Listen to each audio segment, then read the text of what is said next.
everyone, to the Board of Commissioners work session, April 20th, 2023. I'd like to bring this meeting to order. First, we will need the approval of the agenda. Make a motion, we approve the agenda. We have a motion. I second. Thank you, Commissioner.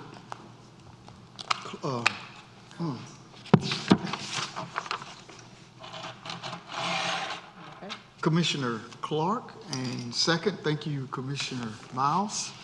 All in favor? Motion passed. Let's see. Joe, would you lead us off? Thank you, Mayor. We've got a lot of ground to cover today, so I won't give a total overview at the onset. I'll just give brief overviews at each section. This first section is the culmination of your quarterly reports. You'll receive quarterly reports from police, economic development. That will be a new quarterly report for you because we have an economic development specialist on board. And the human resources, while we do give you a monthly report as part of the manager's update, because these quarterly reports are so focused on the FY24 budget request, we wanted to reserve some time for human resources to share with you some information about what they're doing and why it's related to their requests.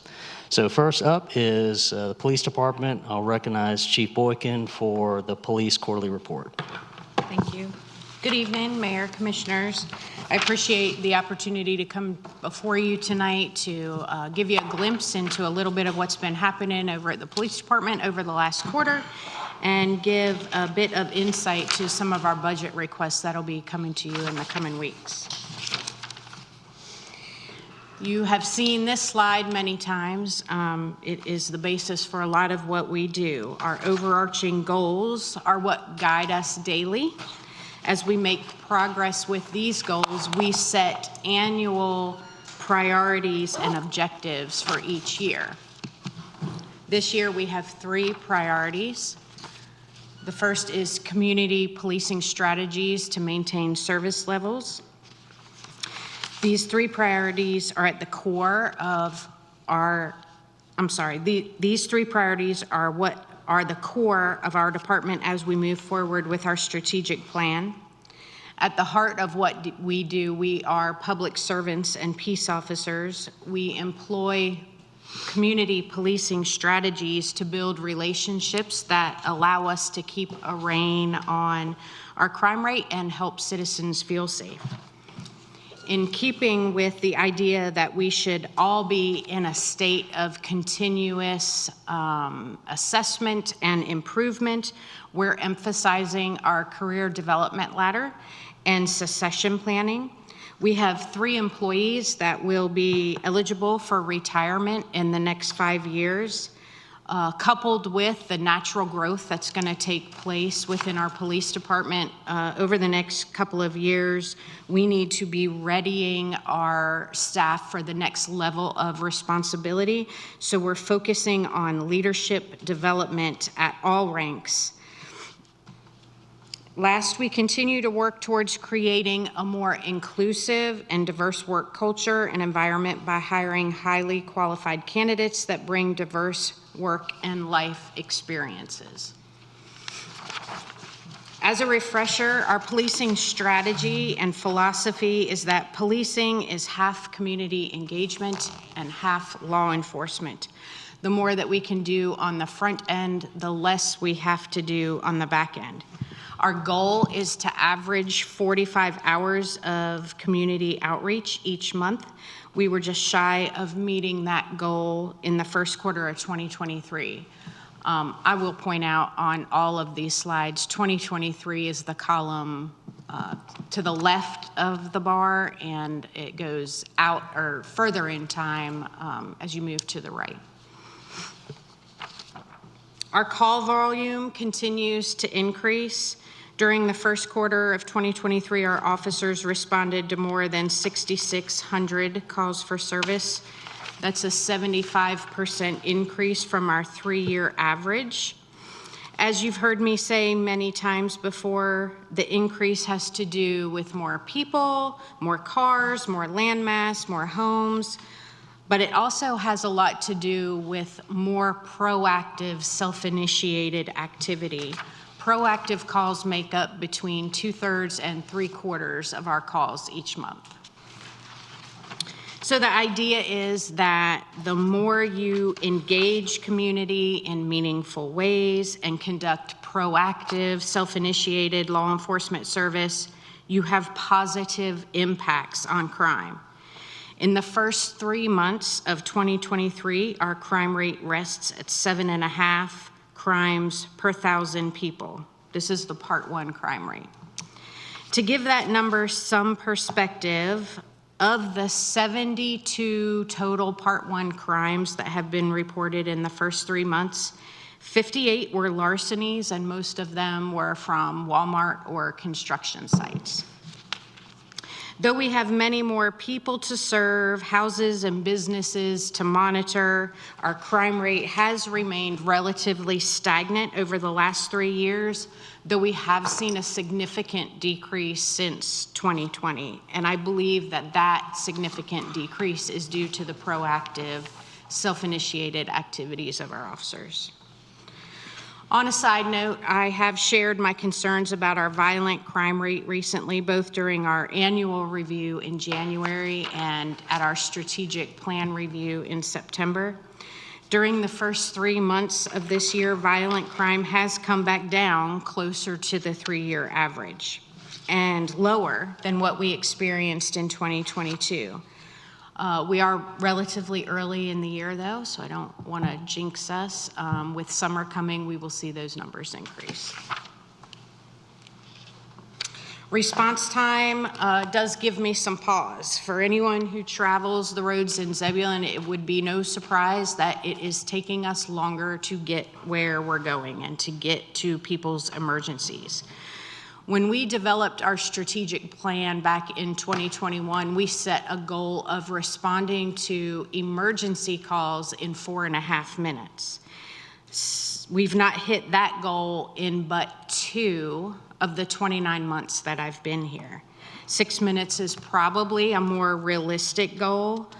This quarter, our officers averaged nearly 7 minutes getting to emergency calls. That's up 1.5 minutes from just 2 years ago.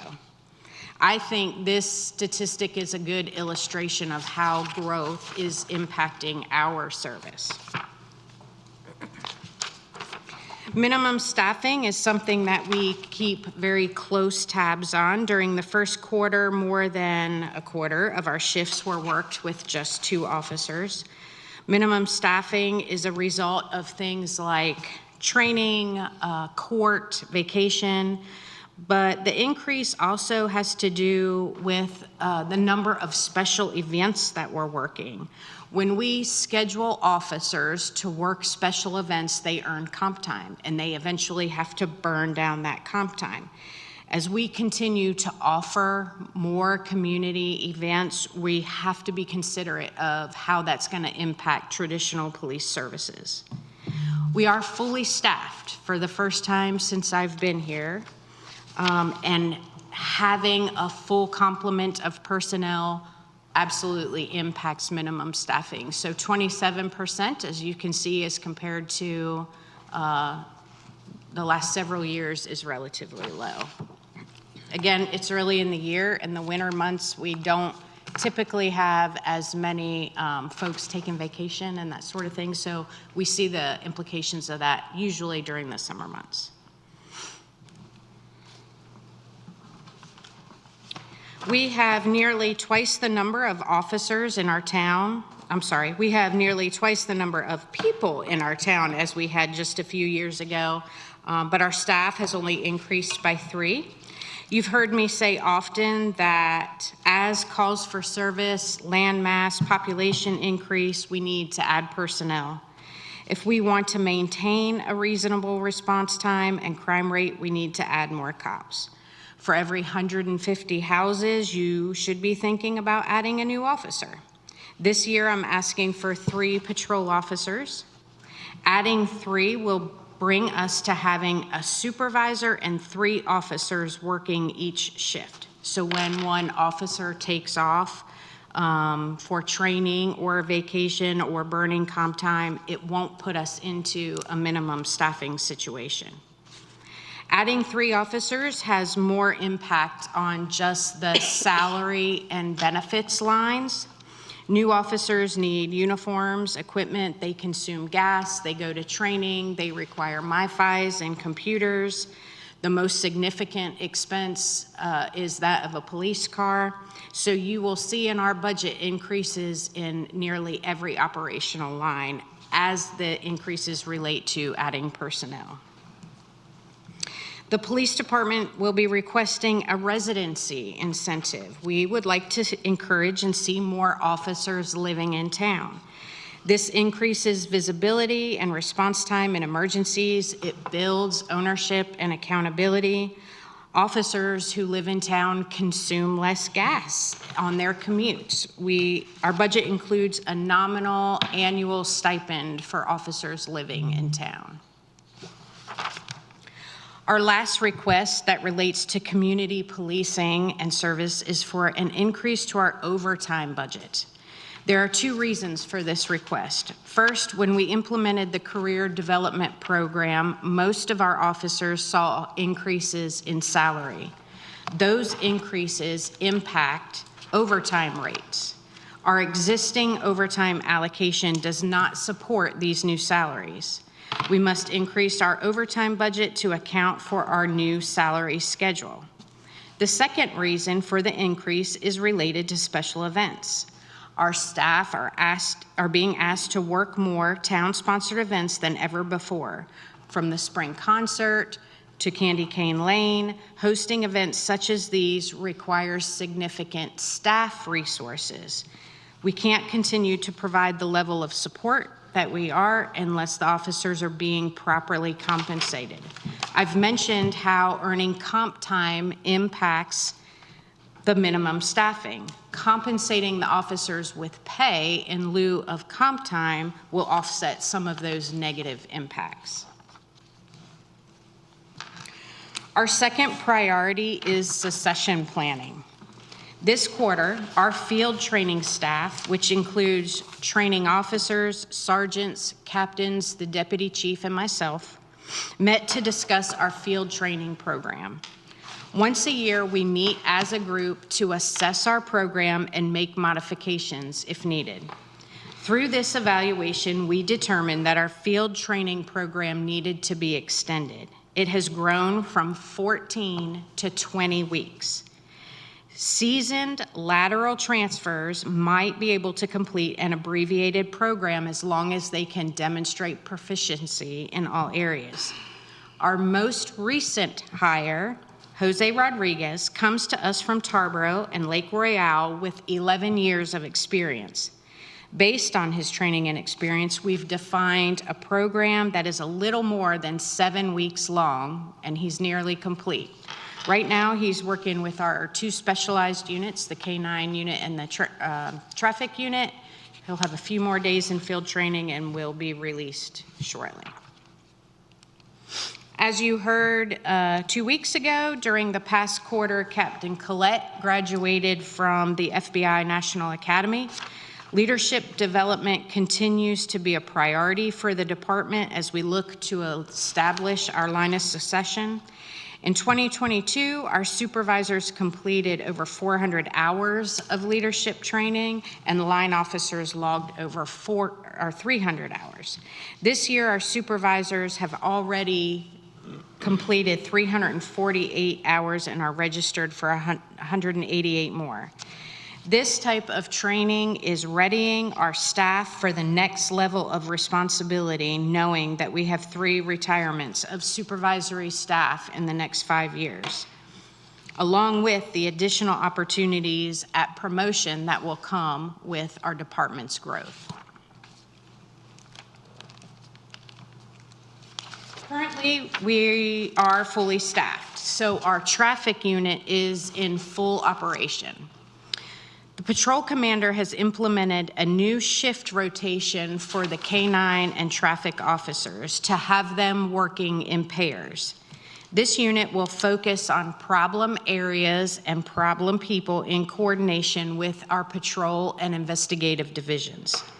I have concern with our current organizational chart and how these specialized units are situated within the police department. Each of the specialized officers reports to a different supervisor.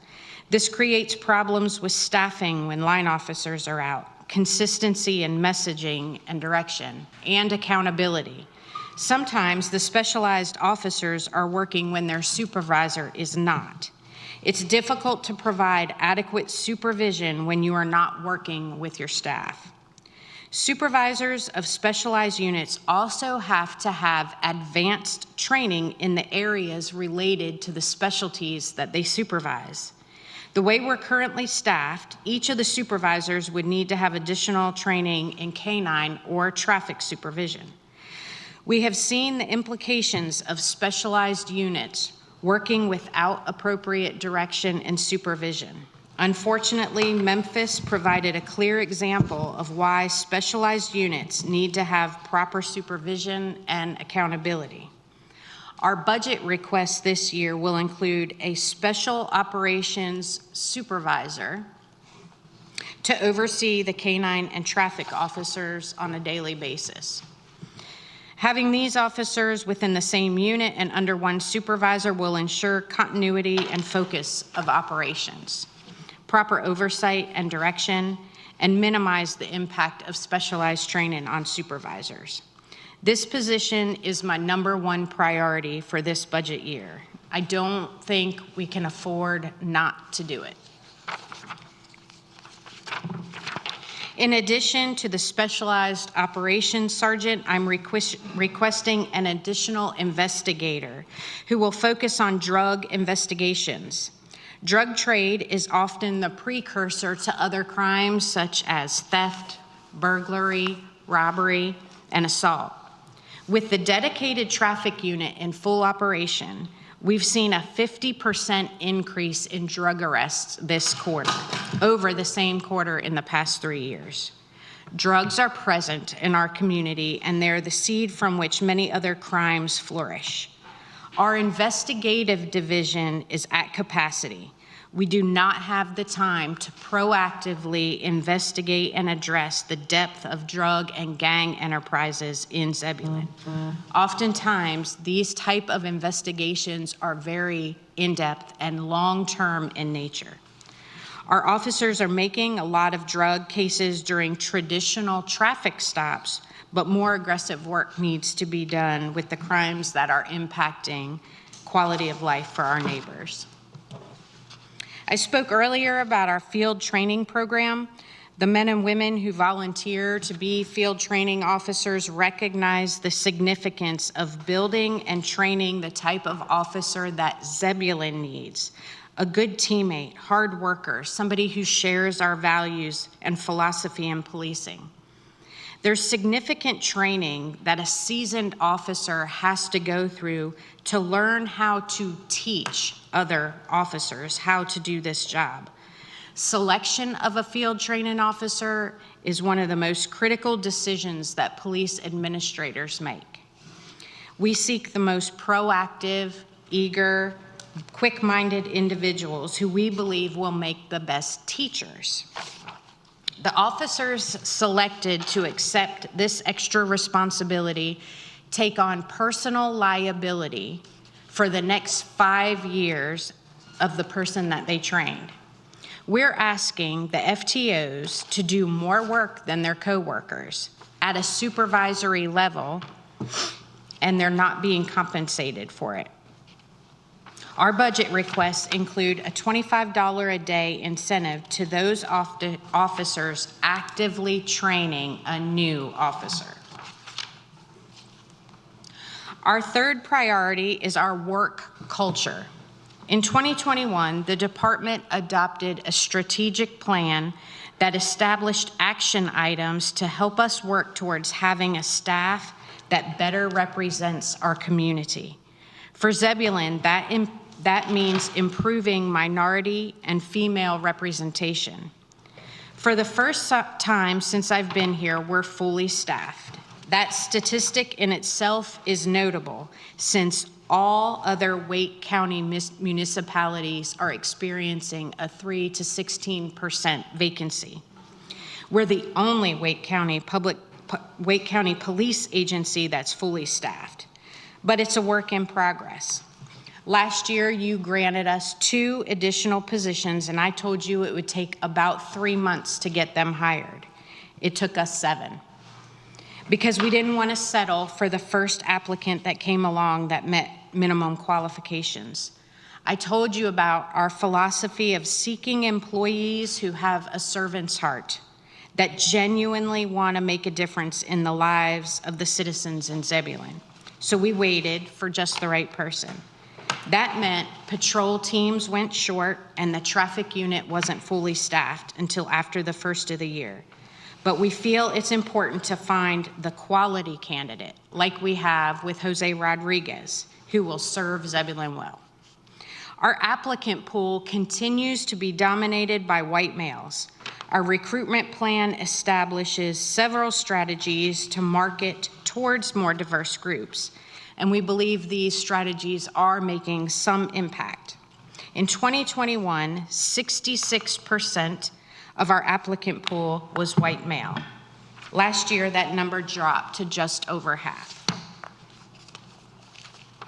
When I started here in 2020, our staff was just 12% minority and 16% female. Today, we still have only 12% of our ranks representing the minority communities in Zebulon, but female representation has increased to 21%. We clearly have work to do. Last week, I joined lady police officers and chiefs across the Triangle region to support Congresswomen Ross and Fushi in their presentation of a bill to support women with career opportunities in policing services. The Supporting Women Cops Act will help incentivize more women to join law enforcement, help revise biased hiring practices, and establish standards for female officer retention and promotion. The police profession is struggling to find applicants. Across the U.S., this trend is forcing agencies to come up with new ideas to help recruit candidates. My last significant budget request is tied to incentives that will help attract quality candidates. Having staff members that can help us build the bridge with our non-Native community is vital to the success in reducing crime and building cooperative relationships. Paying a stipend to officers who fluently speak a second language, is mutually beneficial. The officer is compensated for the work that they do in translating on duty and off duty. And we gain the ability to better serve our community with an officer who knows and understands where those minority communities are coming from. Is that going to be any language, or is it specifically Spanish, or are there languages that are incentivized here, or is it any language? I would say it's any language. We have a diverse population here with many languages represented, and not just spoken language, but I would envision ALS as well, sign language. Okay, thank you. Chief, thank you. Does this incentive include officers that are currently officers who don't speak a second language that could go back to learn a second language? If they became proficient and could demonstrate proficiency, they could absolutely get that stipend. One question for me, Professor. How do we currently handle that when we encounter somebody with Spanish speaking? What do we do? I mean, not just Spanish. We use a language line. Okay. It's not terribly efficient, Okay. But it is available to us here in Wake County. All right. Thank you. Recruitment and hiring incentives would be offered to new staff who choose Zebulon as their career employer, but also to existing staff who find and convince talent that Zebulon is the place for them. This incentive essentially makes every employee a recruiter. That is the end of my quarterly report and budget presentation. Happy to answer any questions. Any questions from Board. Commissioner Laux? What are you thinking in terms of a hiring bonus? Yeah, that's included as one of the incentives. The recruitment bonus is a hiring bonus. But what kind of dollar amount are you thinking? I think some consistency needs to be had throughout the town, so I don't know that I have the exact figure, but $2,000 to $5,000 is what I'm hearing some of our neighboring communities doing. Okay, thank you. Commissioner Harrison? Oh, no, I was just, thank you. Commissioner Clark? No questions. Commissioner Miles? You mentioned basically the drugging game. In your opinion, how you said a 50% increase, is there a ration, you can see anything behind that, or just kind of like, what would you think on that? I just want to know your thoughts. I on think that. it has to do with our effort at locating them. We did not have officers dedicated to the traffic function in that function fully staffed until right at the first of the year. Okay. And so having 2 people in the role of traffic officers, that's where a grand majority of our drug arrests take place. Okay. So gang also, what do you said the word gang? Can you elaborate on that a little bit for me, please? Yeah, I think every community has not just youth, probably predominantly youth, but people who are looking to connect with people who can fulfill a need that they don't have. And so absolutely in Zebulon, do we have a group of youth mostly who engage one another, connect with one another, and oftentimes that connection seeds other kinds of things happening. And so we get young people who, for example, come together at the park and fight one another. That happened last summer. And it's I wouldn't say it's like a defined Bloods and Crips kind of gang, but it's people who identify as a group together and do things together. So any recommendation, I have citizens coming to me saying that we're a gang too as well. What recommendation would you give the citizens that are listening now for a point of view? Yeah, so I know, like you and I have talked about this. Yes, ma'am. I do believe that our community needs to step up. There are a good majority of, maybe not majority, there are a good number of kids in our community who don't have male role models in the home. They're living with single moms who often have multiple jobs and aren't home for supervision's sake. And we need people who can role model and get these young folks involved in quality kinds of activities. I think the Boys and Girls Club is doing tremendous work. We were there last week serving food, and he's up to like 250 kids now. And more want to come. So we need the kinds of resources where youth are supported and have venues to do things. Community center or something like that, we're saying, something like that, where they can kind of have places to go. Yeah, I mean, Things like- activity at the community center, we do of course, all the different programs that Parks and Rec have, but I think that there are things that community members can do as well. The police department, we've mentioned before, having the open gym on Wednesdays. Like, kids genuinely are looking for stuff to do. We started with 3 and now we have 40. Like, Awesome. They want to have things to do. Thank you. Commissioner Baxter? What kind of residency stipend are we talking about dollar-wise?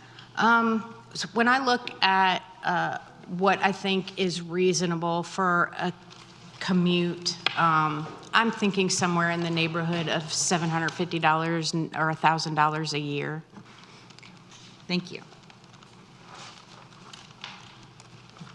I know we see in the news where some of our neighboring municipalities, such as Rocky Mount, is talking about offering officers $60,000 a year.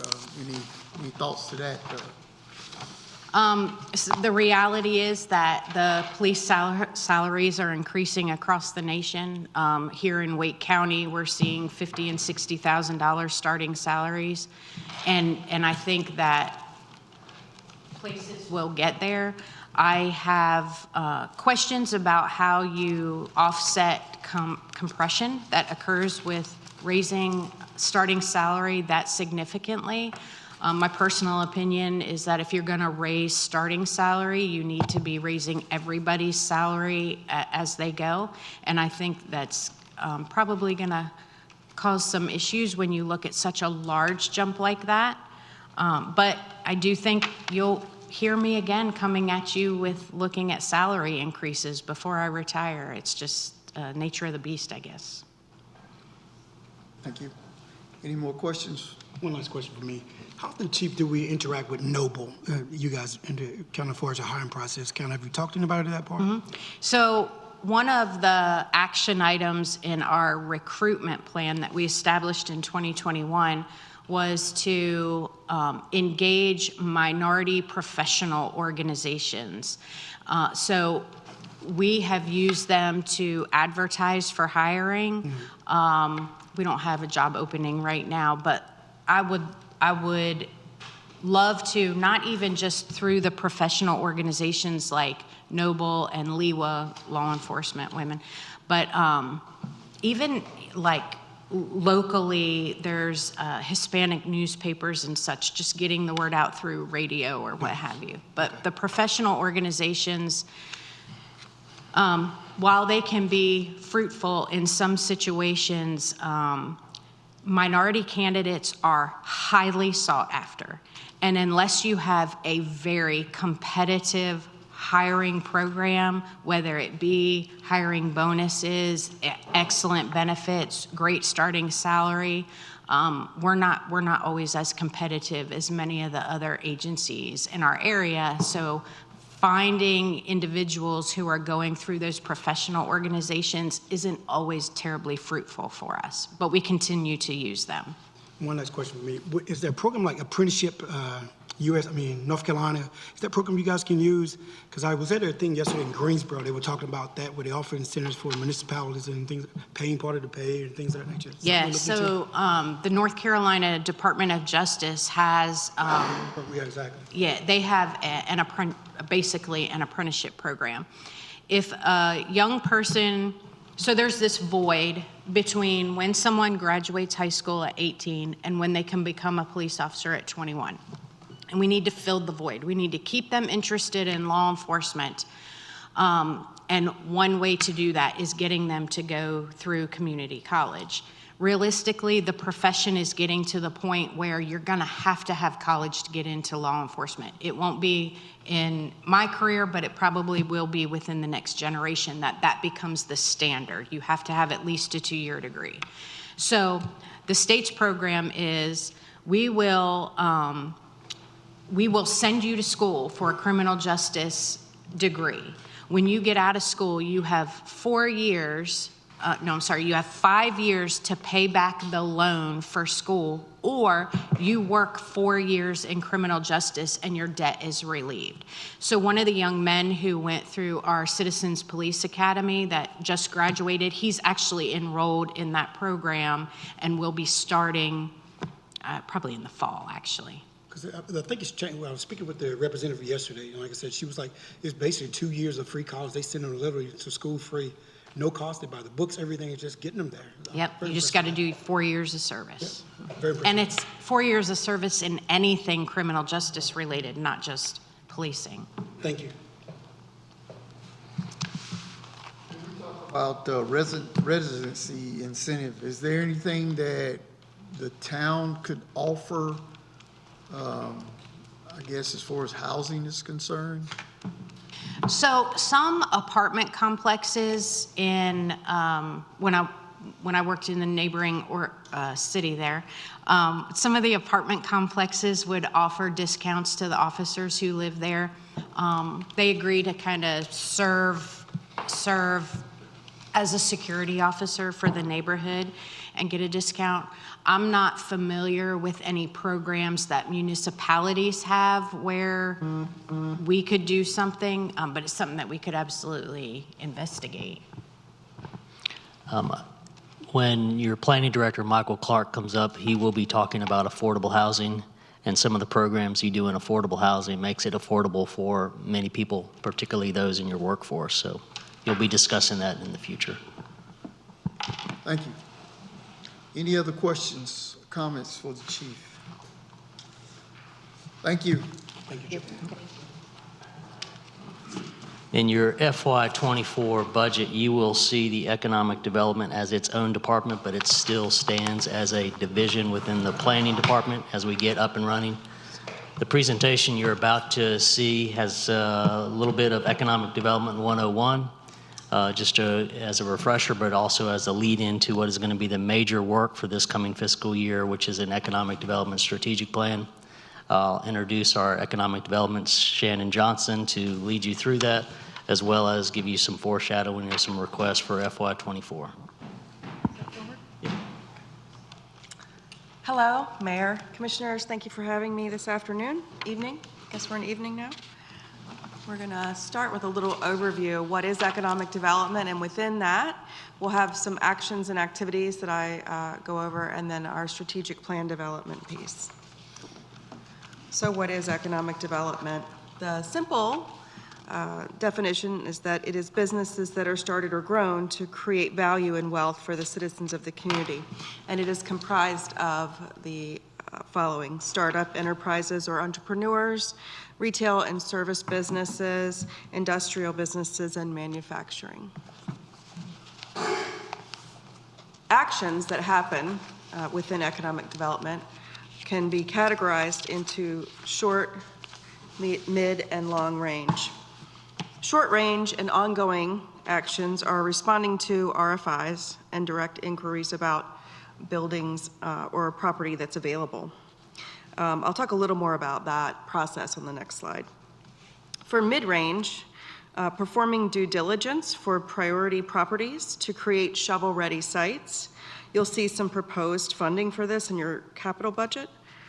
Long range, funding for this plan was approved in the last budget cycle, and it is the creation of a strategic plan to further guide activities. Important activities. To ensure robust growth, these areas must have activity. In recruitment, to respond to requests, seeking specific businesses and advertising available buildings and sites.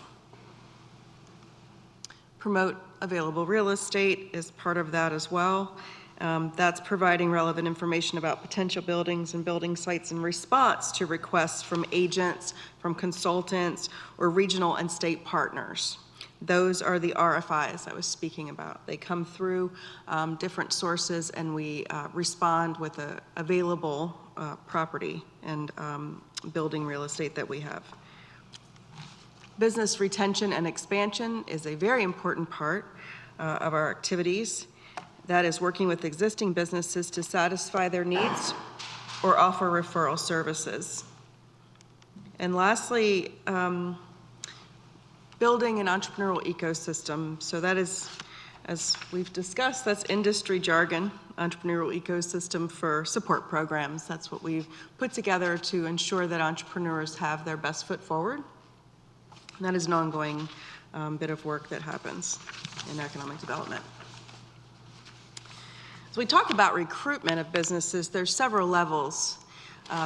One of the areas that we know of and we can recognize anywhere is downtown retail or even strip mall retail, where you can determine the types of businesses that will better round out the offerings in your space, and then you can go after recruiting that business. Local or smaller manufacturing is also an option. This is an example of a manufacturing setup in Granville County, Carolina Coops, and it's a custom chicken coop manufacturer. They found a niche market throughout the country that's growing. So they start anywhere from $4,000 to $5,000 for these chicken coops, and they go up to $30,000. And they're doing really well. They set up their plant to create 147 new jobs over the first few years, and they'll have that up to 500 by 2026. The important part to know is not just the jobs, but that the salary for those jobs is around $47,000, which is $5,000 over their median income for the county. And their potential payroll impact is more than $6.8 million per year. And the long-term, long-range plan type of recruitment is advanced manufacturing, especially if there's a specific industry. And so Fujifilm Diosynth, I know we're all probably familiar with that recruitment effort, but that was a over 20-year process that Holly Springs set in motion to establish the Oakview Innovation Park with the intention of securing a major manufacturing facility. The Fujifilm Diosynth Biotechnologies facility will occupy 150 acres of that park and is a $2 billion investment. They worked throughout those years to comprise pieces of that park to make it more desirable as they tried to secure the next manufacturer and felt that there were inadequacies. So it was an ongoing kind of living, breathing project, and that's how those sometimes have to be. For business retention and expansion, it's important to note that I think the 70 to 80% of all businesses or small businesses is larger here in Zebulon. The small businesses here employ the majority of, well, a good portion of the workforce. And then we need to foster their growth and expansion as much as we address recruitment and recruitment, yeah. So a good example of what has already happened here, and we'd love to emulate this going forward, is Nameco, who started in the 80s and then expanded several years back with an innovation center to try to determine how to further work through their product inventory. And in doing that, they were able to create a sister company with a specific use. And so that is the perfect model of how we want to foster the businesses that we have into expansion.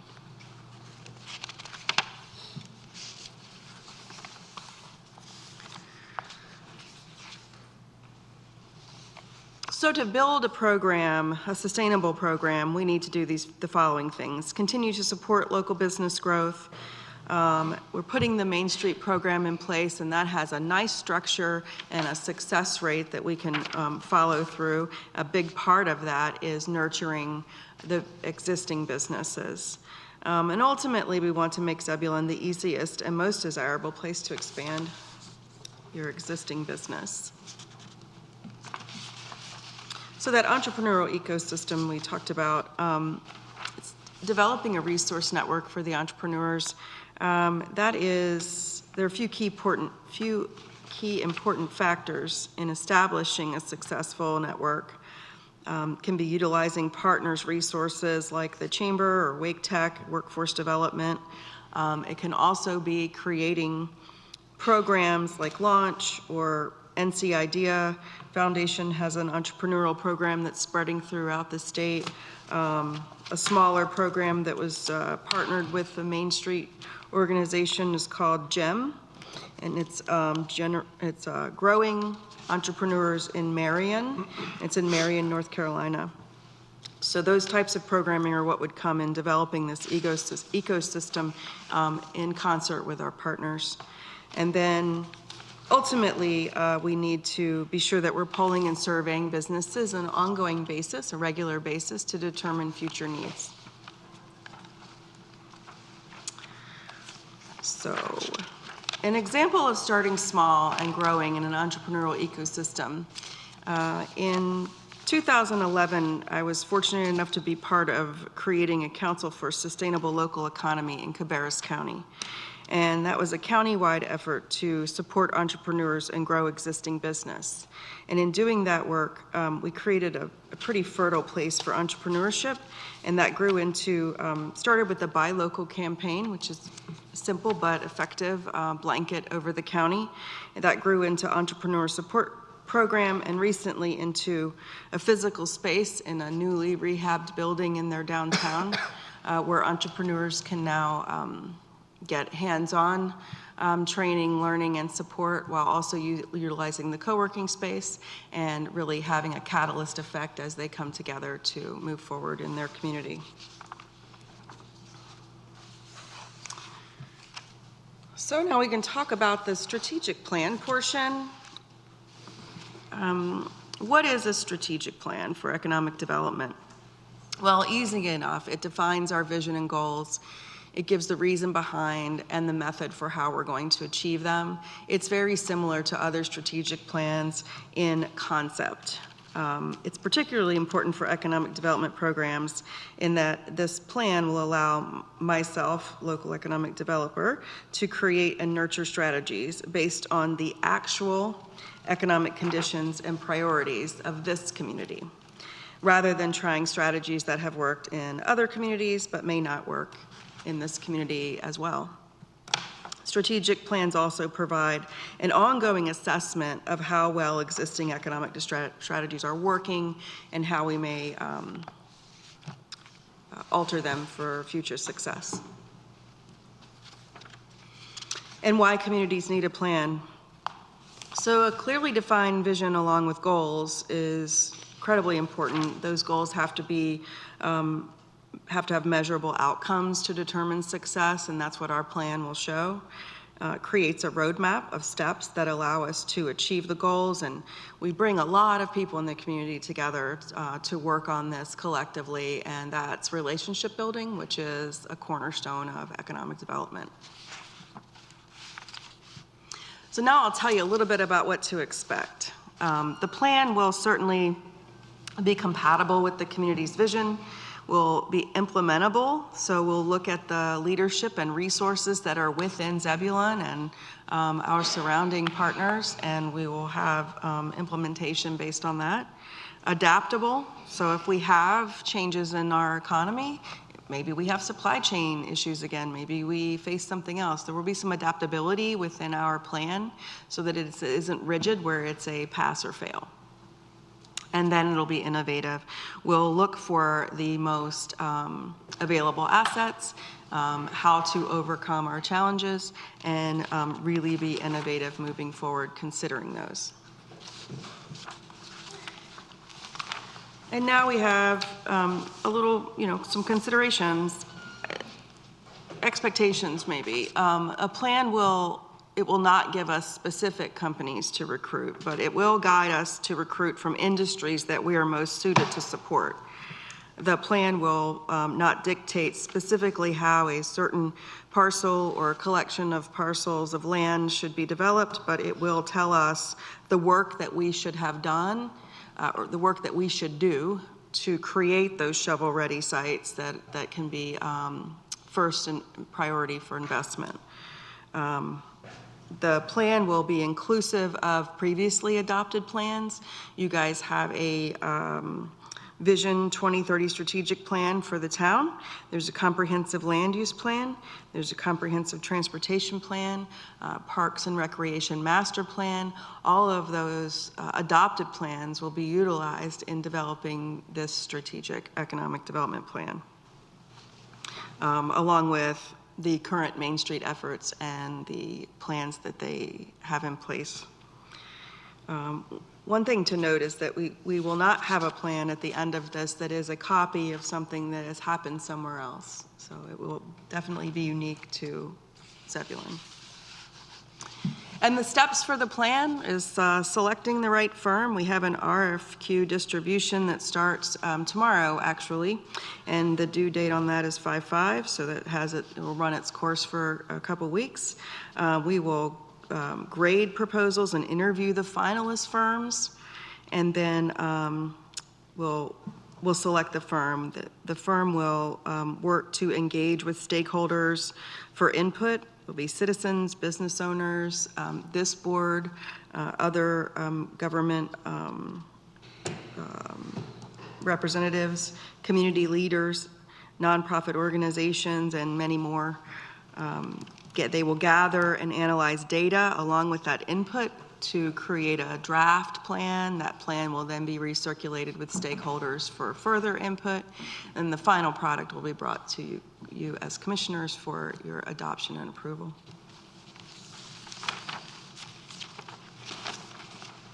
As we go into the budget for economic development programming, we have the facade grant budget this year that we want to talk about. That line item, it's an incentive tool for downtown. And this investment, this tool is proving to be very successful. We've approved 5 grants this fiscal year, and we'll talk a little bit more about that in just on the next slide. As far as site selection and due diligence, moving forward through this year, I will primarily be focused on project management for the strategic plan development. However, we may encounter the need to perform site selection and/or a phase of due diligence if an opportunity warrants that. So there is a capital request for this purpose. However, I expect that funding to be utilized more in fiscal year 25 as we have our plan that will tell us the direction to utilize that type of funding. And back to the facade grant. This is one of the most successful projects in the facade grant. However, all of them are quite impressive. The facade grant is used for visual improvements to buildings in the downtown overlay. This is 217 North Arundel. The facade grant does a 50% match up to $5,000 of investment, and the funds are provided upon completion and occupancy. And this year, the request is $20,000 as the interest in facade grants is increasing rapidly as we have more businesses and investment in downtown. The Main Street program is starting this summer. This the fiscal year 24 will be the first year of the affiliated program with Main Street. And that will focus on economic vitality, design and promotion, and with the board established, we already have the organization committee of that. The executive board serves as the organization committee for that group. The cost of the program is approximately $12,000 for the basics of this first year. And then staff of that program is contracted staff as years previous. The Greater Raleigh Convention Visitors Bureau partnership, we will continue to be a part of that again this year. Tourism is a huge part of economic development, and we do have quite a bit of it in this region. We will work with them to continue the programs that they already do, the advertising that we do with them, and the networking and marketing that we have through that organization. And that's all. I'll take any questions. Any questions from the board? Mr. Baxter? Nope. Commissioner Miles? Just a few. A launch program for us entrepreneur, have we looked into that? I mean, I think it may have spoken to you about it a little bit. Is that something we're looking at in the future? So I know that what will happen in this planning process is there will be discussion with the stakeholders in the community about what their needs are, and then probably from that will be a directive, and typically, I would say typically in a strategic plan, there would be a directive from those needs to look into certain types of programming. Some type of entrepreneurial support program will be there, and it will probably be determined by partners, resources that we have in the area, and just resources in general. But yeah, certainly there will be a nod to an entrepreneurial support program moving forward in that plan. All right, thank you. Also, you use an acronym RFQ. Can you kind of explain it for the citizens that are listening and kind of break it down? Of course. So a request for qualifications. And that is where we and I encourage you, it'll be online tomorrow. And so you can take a look at it. What we do is describe the qualifications we're looking for in a firm. So some experience related to exactly what we want here. We give a little bit of the scope. We give an outline of the scope of work that we're looking to do. And then we give them, some area of information about how what we'll be looking for in a firm, to evaluate them. And then the details about how to submit a proposal, what it should include, and all that kind of stuff. So, and then there's also a question period. So should someone think, I think this might work, but I have 3 questions I want to know about. There's a question period. It's all outlined in that document. And they can submit questions that we'll answer within a week. Okay, thank you. No questions? Commissioner Harrison? Commissioner Laux? Do you have an anticipated completion date for the strategic plan? Yes, thank you for asking that question. I think I missed that in my notes. The anticipation in the RFQ and the anticipation here is that program, that plan will be complete in 1 year. And the majority of the middle part of that is in the community, on the groundwork, and then the analyzation of that to form the draft. Thank you. So it'll be done by FY '25? The goal is that it is done Okay. by FY '25. Any other questions, comments? Comment from me. I think I spoke with you briefly about some of the municipalities that we met in Statesville at the Main Street thing, and setting up a few tours. Is that going to be something in the future that we're particularly doing? Sure. So I think at this point for the Main Street program, they're going to reconvene with the Main Street organization Yes, ma'am. to provide a little bit of training. Okay. And probably in the course of that training or after, I'm not sure. Yes, ma'am. I'm sure the visiting will be part of it. And Okay. that's All right. Thank you. sure. Any other questions, comments? Thank you. Thank you.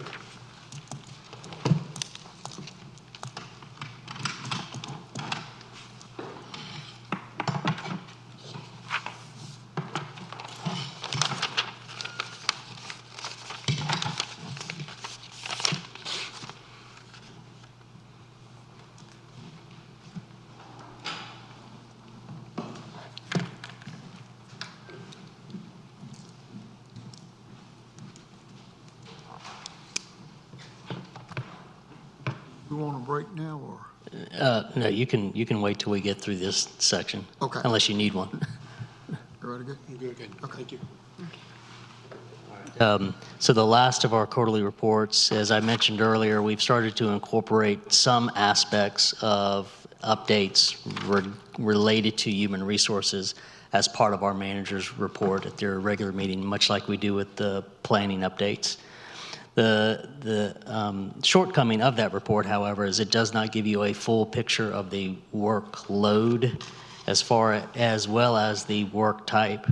It also does not give you an indication of how far we have come in human resources and how far we have to go.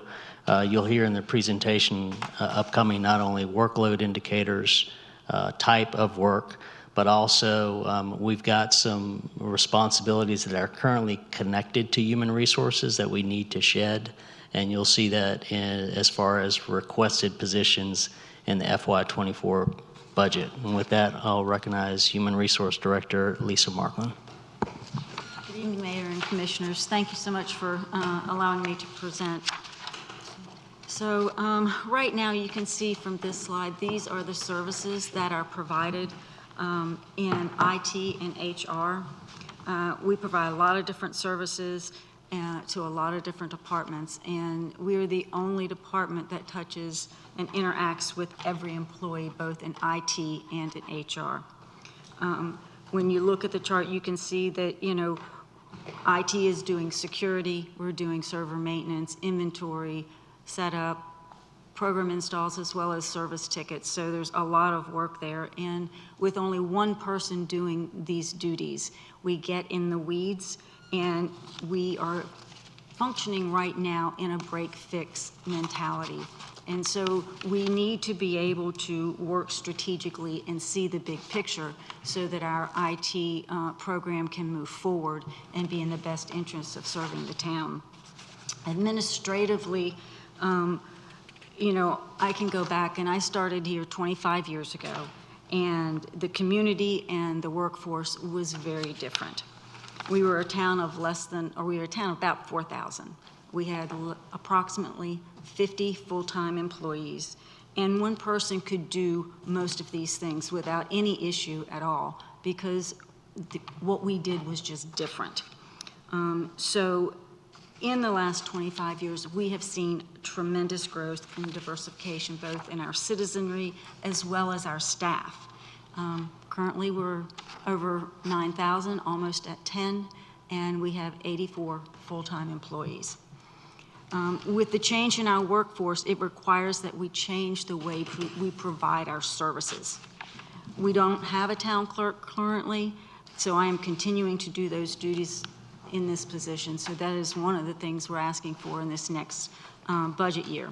Human resources, again, you can see there is a multitude of duties for the department, and how those duties have been completed over the last 25 years, again, has changed greatly.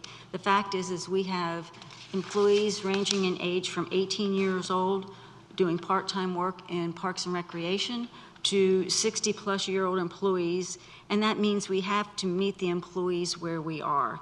And the one-size-fits-all and how we deliver our services is not an option any longer. So, third quarter HR. When you look at this, the number of advertised positions for this same time frame of January through March has increased 28%. And it's not just throwing it up on our website. It is, we advertise in many different sites, on many different platforms to meet the services for the department and that we're advertising for. It's not just, we do it the same place for everything. The next site, we have application review. This has increased 347% in the quarter from 2022 to 2023. And how we review our applications and what we receive, it's so much more robust than it ever has been in the past. And this shows, volume. When you look at this chart, them and interact with them in the way that works best for them. It's not, again, it's not just a one-size-fits-all. So if we have the multiple generations, then we have to, and we want to recruit and retain these individuals, then we have to meet them where they are. So this is for IT and how things have changed in, how it looks over last year to this year. There's been a 15% increase in the work orders that IT has received in that time frame. And with the increase in volume, again, we are getting bogged down in making sure that we keep our employees up and running. And this doesn't allow for the strategic thought process of where do we want to be and what do we want to do, and moving the IT program forward. Primarily, we're focusing on keeping the employees up and running so that they can do their jobs and that they can serve their customers and the citizens of this community. We're going to look at the focuses for HR. There are two main focuses in HR this year. It is wellness, and as I stated earlier, we're serving the multiple generations. The growth over the last 5 years has shown us that there's much more stress, not just in the workplace, but in the world as a whole. So stress has become a big thing for our employees. And if we do nothing to address the mental and physical health of our employees are sicker, they're less productive, and the costs to the employees and the town increases. And then we're also going to look at training, and not just technical training, but I'll touch on that a little bit more. So let's start with wellness.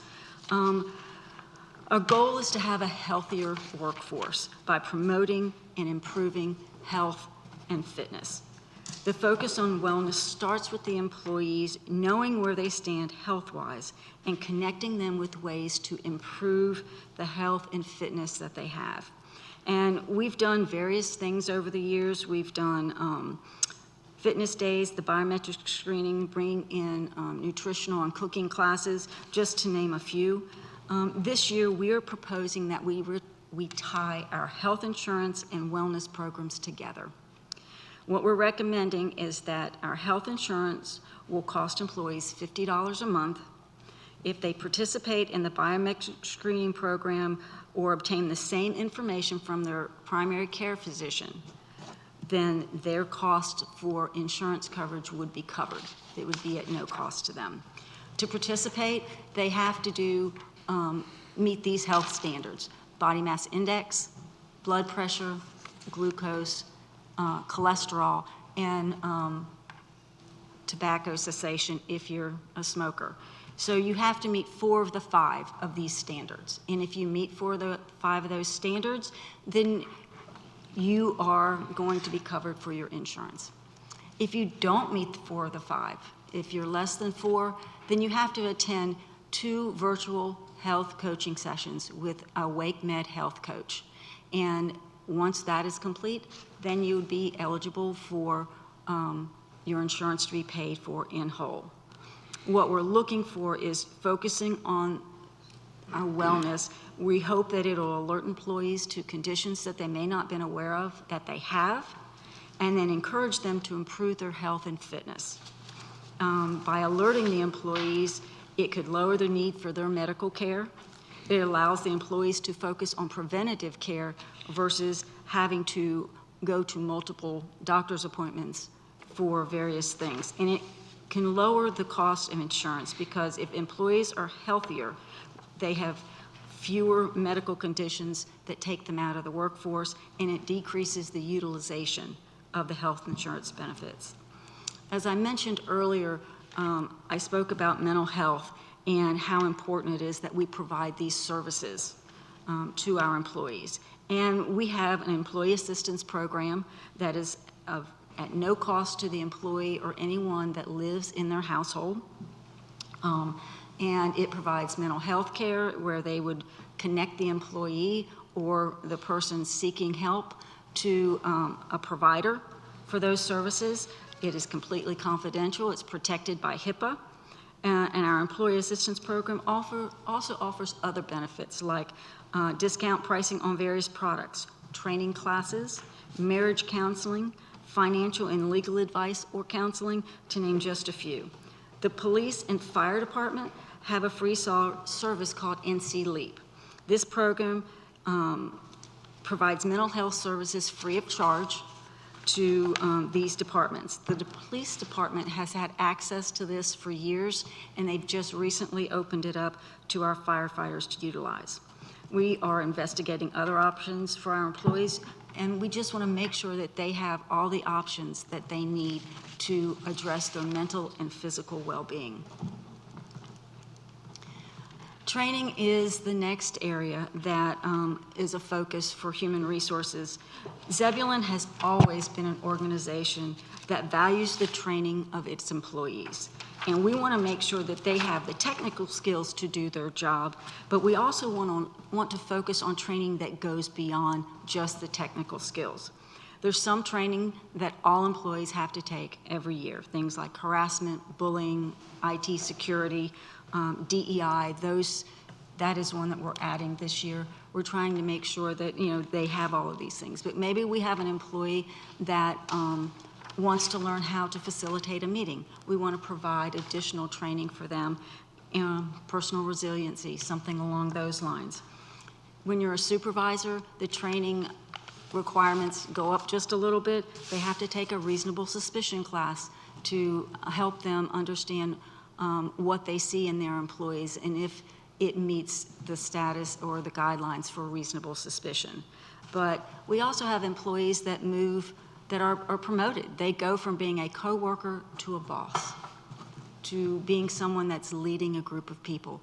We want to give them the skills that they need to know how to do that job. We also want them to learn how to be able to engage their employees and set the culture that works for them and their employees.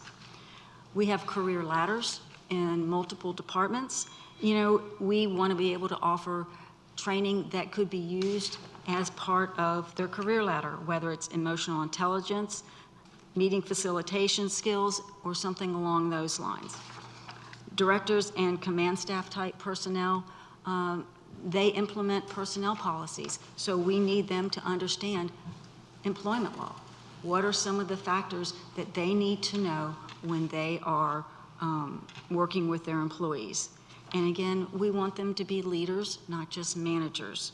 And these are just some of the courses that could be an option. I'm sure they could find courses that they would want to take, but we want to focus on training of our employees and to give them the options to be the best that they can be and to be as successful as they possibly can be in their positions. Information technology. This is constantly changing, and it requires someone that can stay on top of those changes and the overarching effects of how we serve our customers. And for us, that is the employees. That's the internal group of people that we have providing services to the community. Most of what we think about when it comes to IT is computers and cell phones, but there's so much more in the background that's happening that no one ever sees. In the last 2 years after hiring our IT specialists, security has improved greatly from what it was. We still have work to do, and we need to be able to focus on these overarching ideas. The day of, the day-to-day serving our customers takes up so much time that it makes it difficult to think strategically. So we are working on making sure the employees are staying up and running, because police officers cannot do their job if their computers aren't working. That's just a fact. So in the budget this year, I've requested an IT director. This gives oversight of the IT program. They will be able to see the big picture and the overarching needs of the town and how we serve this community. They can plan for the future, and they get to stay abreast of what is changing in the industry. And that is so important for us.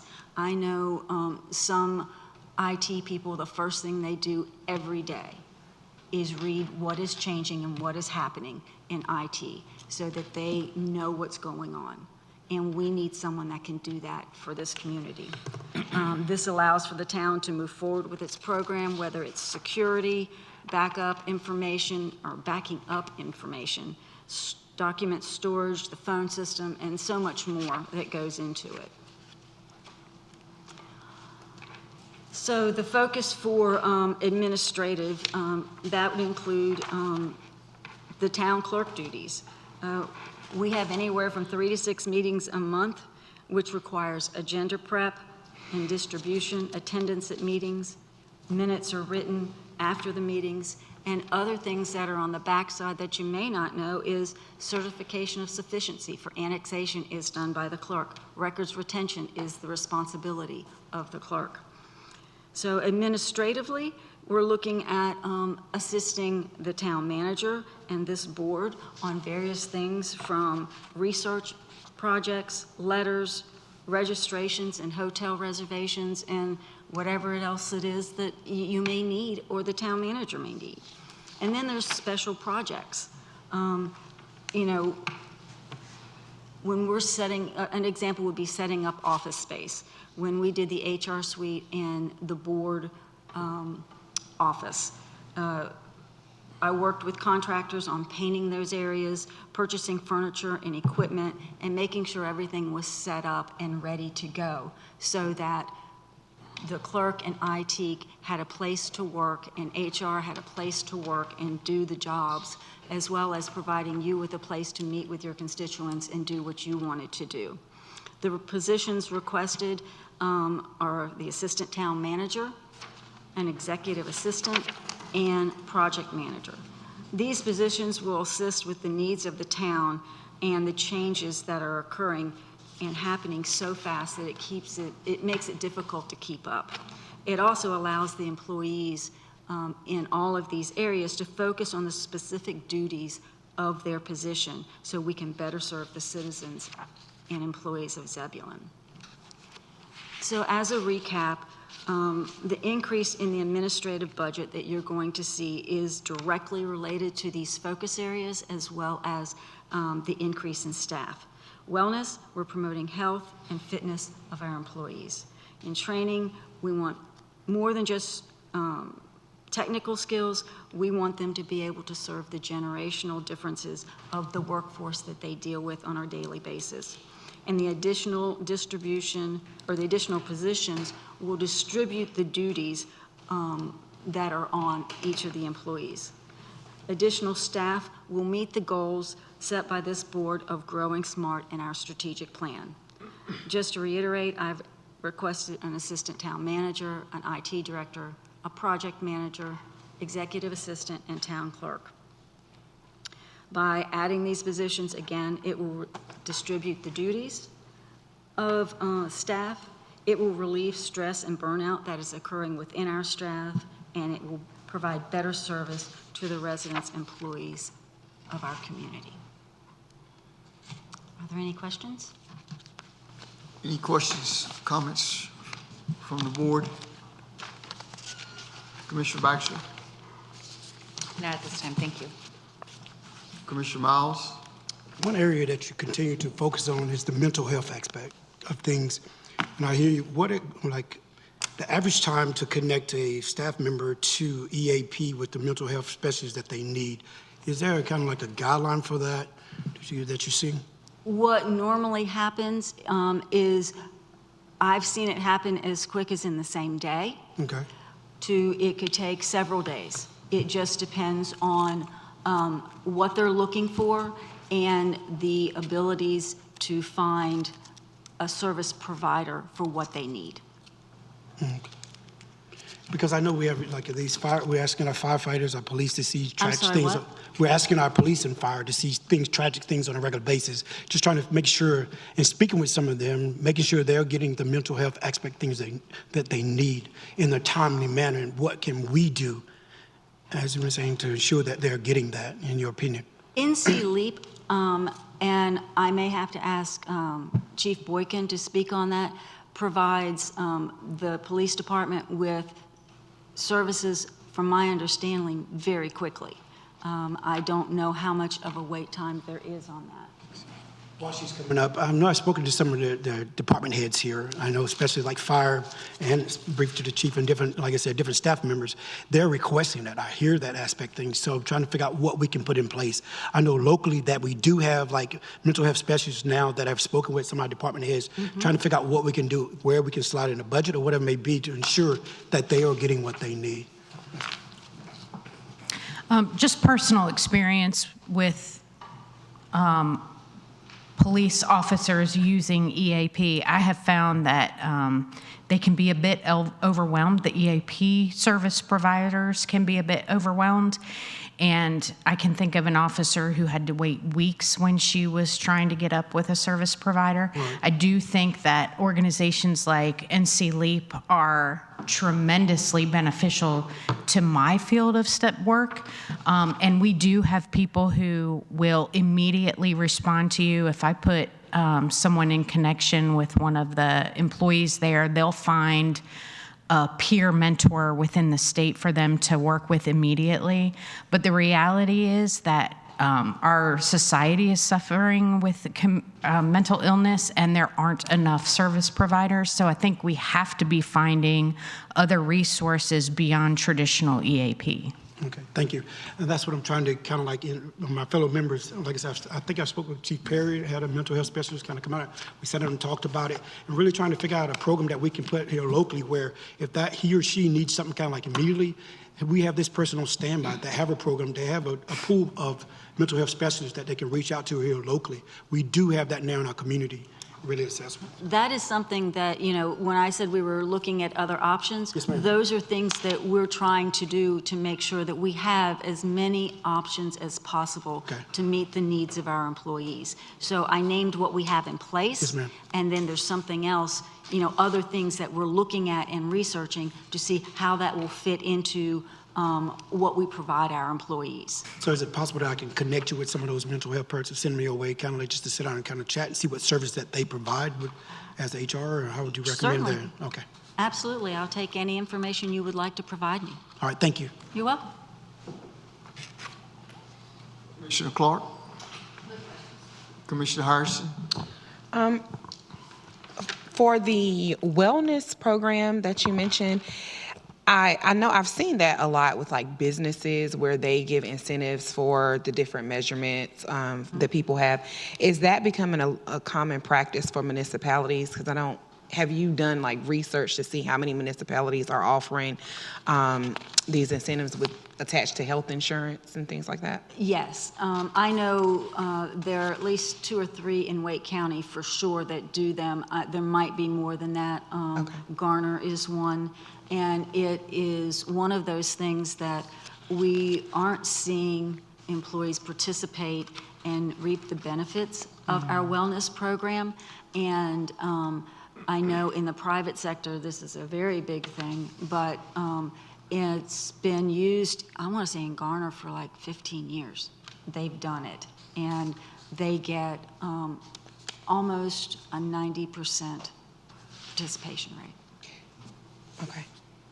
I have more questions, but I'll wait. I can speak. We can speak. I'm wondering, is it going to be beneficial? Like, is it a beneficial incentive package too, or does it just kind of scare people away from doing it? Or are employees really understanding the benefits of it? It's not something to say, oh, do this or pay $50, but they understand that it's really for wellness and for the well-being of their health. So I think if we decide to do this and roll it out, we really need to explain that it's not just we're trying to save money, but we're trying to help with health. Absolutely, yes, and that's one of the things that we have discussed, that if this is something the board approves to do, that, we want to go into each of the departments, we want to make a presentation, we want them to understand what the process is, but also what, benefits that could come from it. Okay.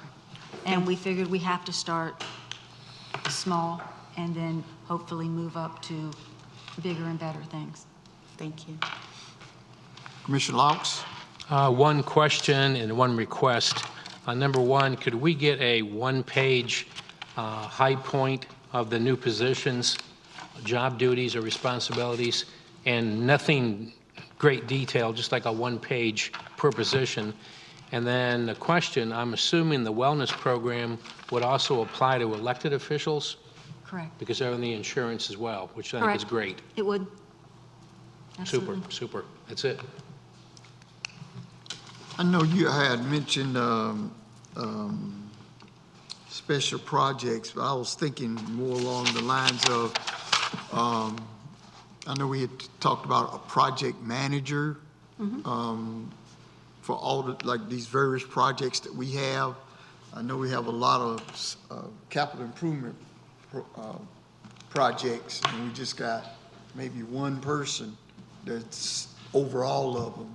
And I know he does a great job, but that's kind of that's a lot for one person. That's the goal of the request for this project manager, Okay. is to help relieve some of the projects this one person would have to do, throughout town, because we do have a lot of things coming up that one person just cannot do it all. It's just not possible. Any other questions, comments? Thank you. Thank you. Thank you.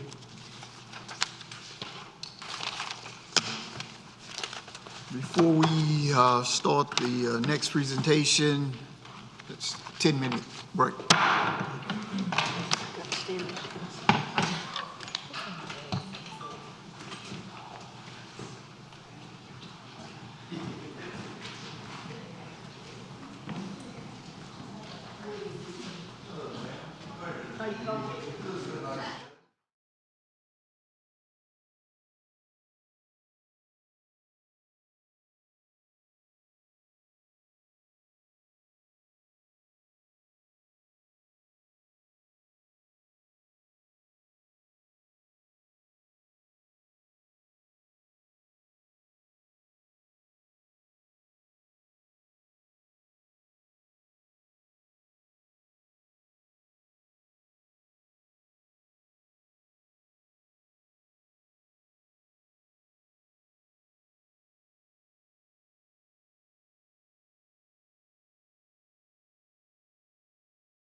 Those are Easter from But my I'm like, house. she ain't tell it, she ain't tell I it. have, You can't do it if you don't know. I have gnats in my office. You have to After the fact. There you go.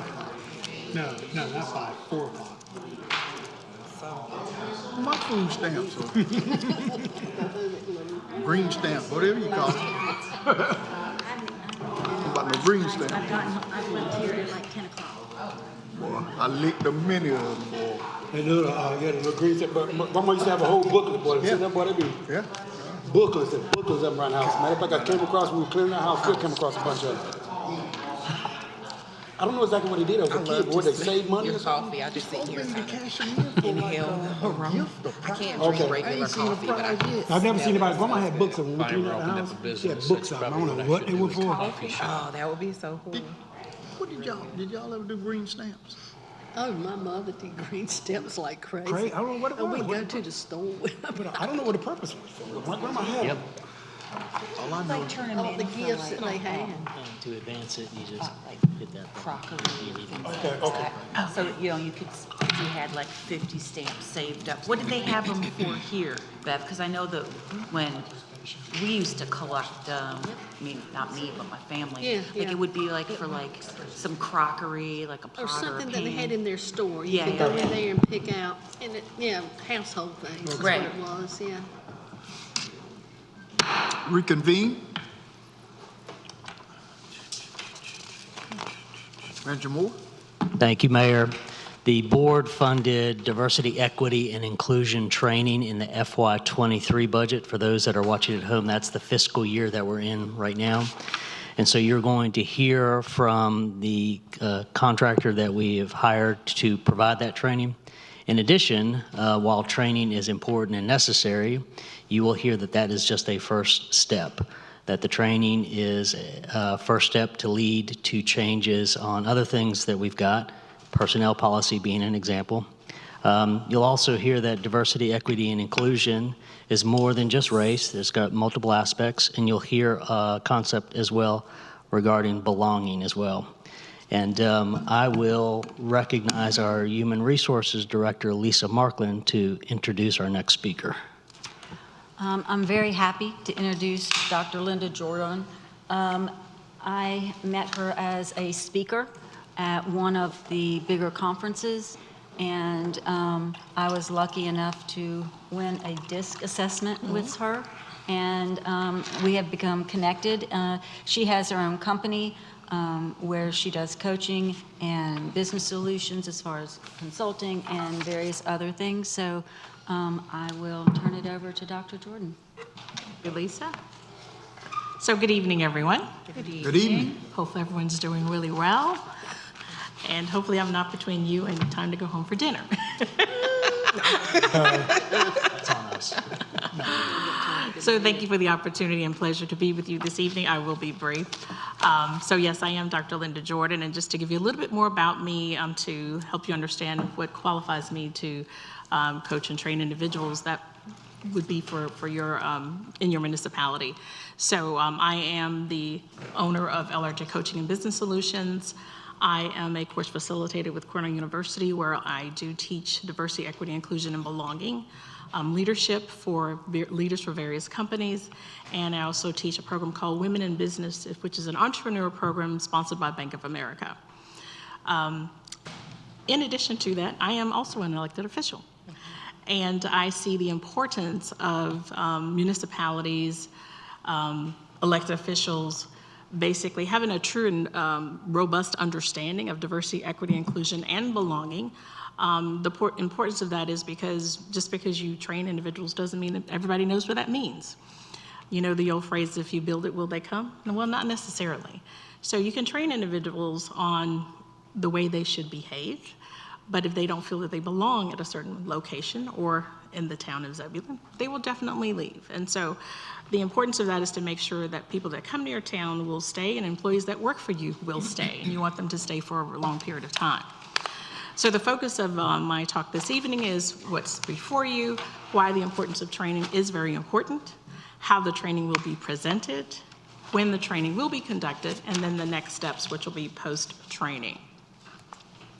So the importance of training is similar to what I just said before, but it is stated that to ensure that all Zebulon personnel have a better understanding of diversity, equity, inclusion, and it should be belonging as a way of life, and how to better relate to all individuals, especially those with physical, psychological, and social differences.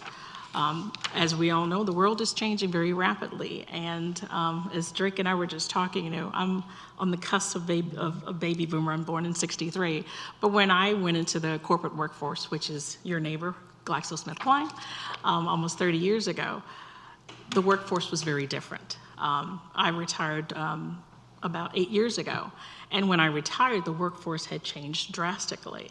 And so having that revolving door of people coming in and leaving, we were going through the process of, making sure that the company had a focus that would want people to feel that they belong where they work. And so that's one of the reasons I started my business when I retired, is that I saw that an opportunity that a lot of organizations were not doing that. They were doing the training, but after that, people felt like, so what's next? They didn't feel connected. And so my hope is that in working with you, that we can provide that training for individuals so that they feel that they belong working for the town of Zebulon, and that your community also feels that they belong.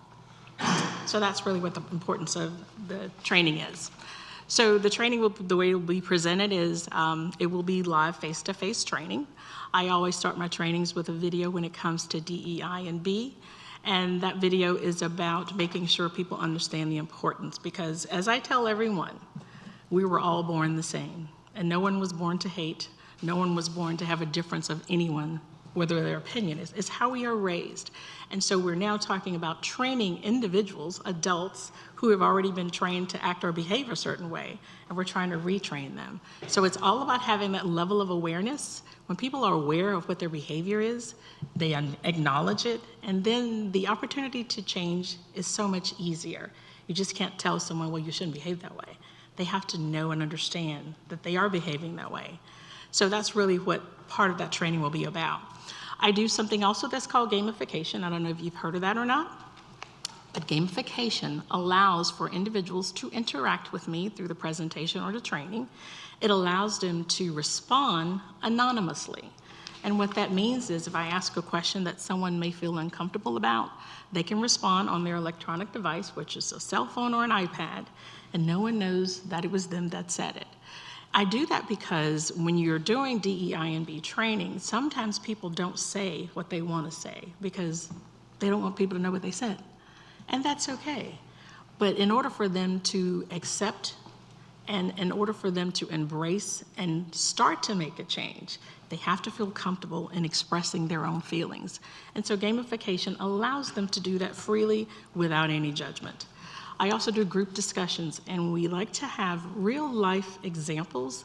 Some people can bring their own. I typically try to share examples that I know that are pretty much common in the workplace or pretty much common in communities or towns and boards. But if individuals want to have their own examples, I can definitely do that. But the importance of doing that is that when someone can relate to a real life example, then it resonates so much more than to have an anonymous type example. So that's really what the training will consist of. It's typically about 4 hours. Sometimes the engagement goes a little bit longer, but I try to keep it within that time frame of no longer than 4 hours. And this is just a screen to show you what gamification is all about. That's one of the questions that I sometimes will ask is, what does racial equity mean to you? If you can see on the left where it says answers 3, that's just to show you that 3 people may answer that. There are some screens that will have the way they respond, and people can make up a character. They don't have to put, well, my name is Linda. They could put that I'm, space cadet. And only they know who they are, but it allows them to just freely express themselves when they're in training. So that will be what that screen looks like. And the mentee at the top, they can sign in to that website and they'll use their code so they can interact with me through the training. So that's really what that's about. And again, it's called gamification. So the time frame of the training is that will be based upon whatever schedule that I work with Lisa around, but the goal is to start that around Q2 or Q3. Hard to believe that we're approaching May, just around the corner. So I will work with her to ensure that the schedule is conducive, that works for the staff here. In addition, we talked about if you have staff that work maybe a different shift other than your daytime, I also do evening as well, because I want to make sure that everyone has the same opportunity and they have the same experience. Because you don't want someone to say, well, I was in this session and we did this, and then they were in another one and they didn't get that experience. Because then what happens is you have those water cooler conversations and they talk about the differences. So my goal is to make sure that everyone has the same experience and that they enjoy that experience at that particular time. Most importantly, after the training is done, I do what's called a post-training, and in talking with Lisa and Joe, want to make sure that there is a post-survey, because right now, I don't know, and I'm not sure if you do, how your employees feel about DEI&B and working with the town of Zebulon. So we want to do a post-survey after the training to see what did they learn from it? Did they gain anything? Were there some missed opportunities? So that will help plan for additional training as it goes along. I'm just listening to Lisa's presentation earlier around different trainings or opportunities that you might need. So that will provide some insight. So we're coordinating also with Drake, your consultant, on policies and procedures that he is working on to make sure that your language is inclusive for all employees. Oftentimes we forget that the way that we write or say something, that it sounds good to us, and it does, but someone may take offense to it. So you want to make sure that your language is very inclusive. You're following, the guidelines around DEI&B, but particularly if you're hiring individuals, you want to make sure that people, when they read a job posting, that yes, I want to work there, because that language is inviting. You want to make sure that your goals and objectives are inclusive, or what your town motto is, or your mission and vision statements. All of those have to really be inclusive for your community to know that you as a board have that inclusivity and that you appreciate the differences of who's in your community. And then finally, once the survey has been collaborated, those results will go to your town manager. So with that, are there any questions? Any questions from the board? Commissioner Laux? Are there plans for the board to participate as well? Absolutely. Yes, absolutely. That answered my question. It's going to include staff of the whole town. Everyone should That's right. be a participant. Okay. And that's really important because, as you all know, you are the leaders of the town as a board. And if your staff or the staff does not see you there, then their thought is, you don't care. You want us to go, but what about you? And so I always express the importance of everyone being at the table. So you hear the same message, and then you should walk away with similar messages, things that you have learned. But if you're not present, then they're going to dismiss it because they're going to assume that it's not important. Thank you. Great question. Thank you for asking. Commissioner Harrison?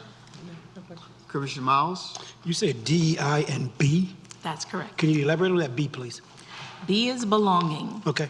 Individuals, yes, they say, yeah, I don't have a problem with working there. I love my job. But if I express my opinion, someone may knock my opinion down. Therefore, they don't feel that they belong, that their voice has been heard. And so that component has been added to the diversity, equity, and inclusion component. Thank you. Great question. Thank you for asking. Commissioner Baxter? Nope, I'm good. Thank you so much. My pleasure. No other questions from the board? Thank you. Look forward to being involved. Thank you for the opportunity. Thank you.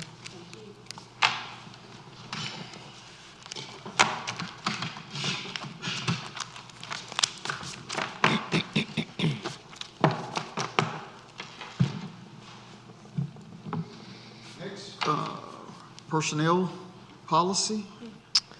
Thank you, Mayor. Our next presentation is an overview of your first draft of the personnel policy. As we've discussed before, the personnel policy is out of date. It was last done in 2014, so it's due for an update. As you just heard from Dr. Jordan, there's some contemporary issues that we need to take into account with regard to our workforce. And so that will factor into what the personnel policy looks like moving forward. Also, your input will factor into what the personnel policy looks like as well. So you have just received a first draft, but I will recognize Professor Maynard to give you an overview of the work that he's done and give you highlights of what you will see in the personnel policy, the draft personnel policy that's in front of you.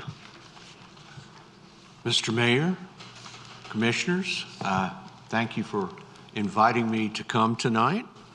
I would like to report that it only took me an hour and a half to drive here from Chapel Hill, which is a new record at this time of day. Where's the chief? Excuse me? She's hiding. Within the speed limit. Oh, okay, thank you, thank you. Unless, of course, 45 is not the speed limit between here and I mean, because that's about as fast as I got to go. What you have in front of you is a draft, all right? And I hope it's marked as a draft. I think so it's marked as a draft. But it's the first 8 articles of what the new personnel policy will look like. What are some of the changes that you can expect as you go through here? Number one, there's a reorganization of the contents. It's a different structure. The model is basically based on the work life. That is, it starts out with the things that a person might need to know, and then we talk about recruitment and selection and move through the various HR areas.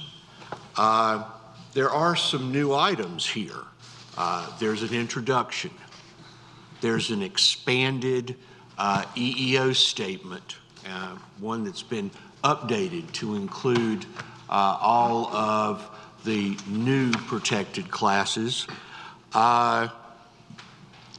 There's a receipt. That is, every employee will get a copy of this, and they'll need to sign a receipt saying, "Thank you, I got it." And I would assume that that would then become also a part of the onboarding process, that new employees would get a copy and sign that receipt.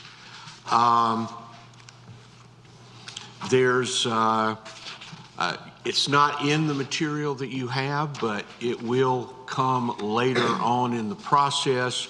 A new sexual harassment complaint resolution procedure, a very much strengthened policy on not just sexual harassment, but harassment of any kind on any basis, as well as a prohibition against retaliation.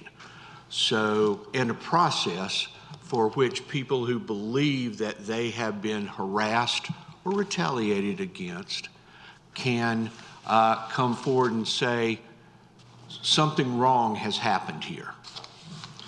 Another change is that each article of the new personnel policy, the definitions that are used that are important to understanding what's in that particular article have been moved to the very front of that article.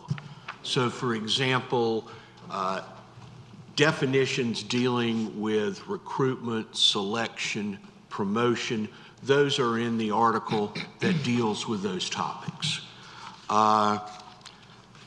I've also strongly recommended that some things that are, to me, are not human resources or not personnel work move out. I'm not sure where they'll move to, but need to be moved out. Things like expense reimbursement, because that's not really an HR function. Now, I have talked with every one of the department directors, and this, along with the town manager and the HR director. These are, to me, the primary users of this policy, because these are the people who have to make the policies work. So I've gotten some significant recommendations. Some of them you will see here in this draft, this first draft. Some of them will be coming later, but these are things like they said we need a statement that says how are policy changes disseminated. And I think that plays into something that I heard Lisa talk about, and also your police chief talk about. There's a multitude of generations now in your workforce, and they all communicate in different ways. They have different communication preferences. So this kind of a statement would say, here are the various means, mechanisms, methods that we will use to communicate when a policy changes. The department directors recommended that the nepotism policy be amended to allow family members to work for the city. That is, not in the same department, not supervised by each other, but to, because it's a small town, 9,000, 10,000, even though you are in Wake County and you're drawing for a lot of people. So that's one of the things that we're looking at. There was several recommendations that the town's short-term disability requirements be changed to acknowledge that we have some people that don't work 5-day, 40-hour work weeks. Law enforcement, firefighting.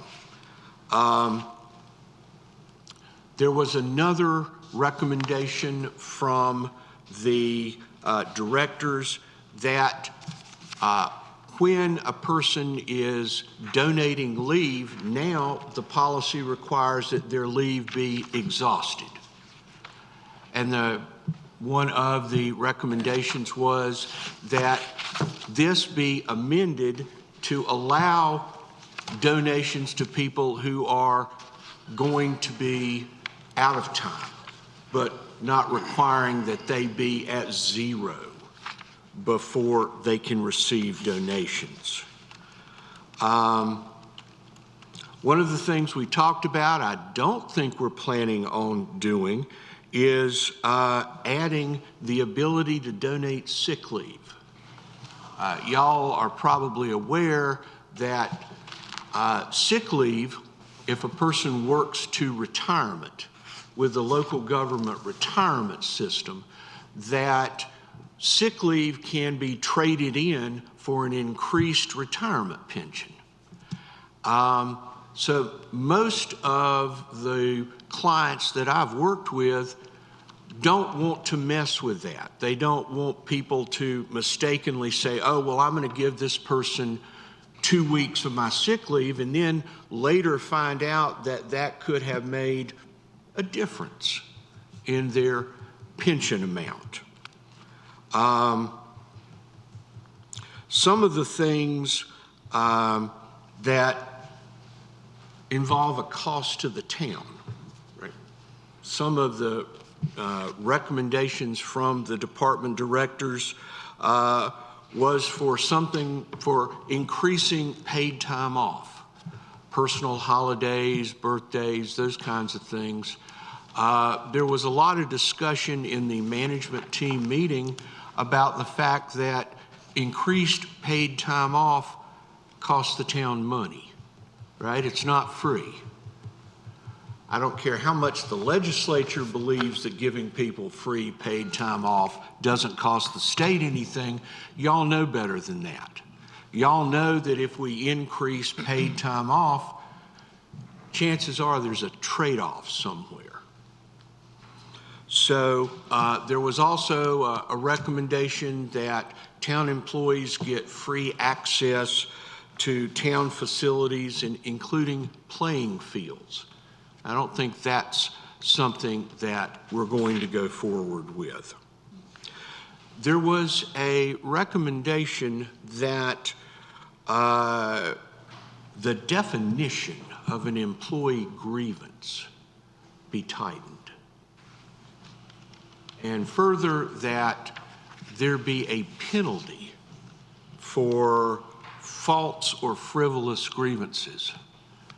I've spent my career primarily working in the field of employee relations, and every time I've seen something like this, what I have seen is a chilling of the rights or the ability of employees to come forward with grievances.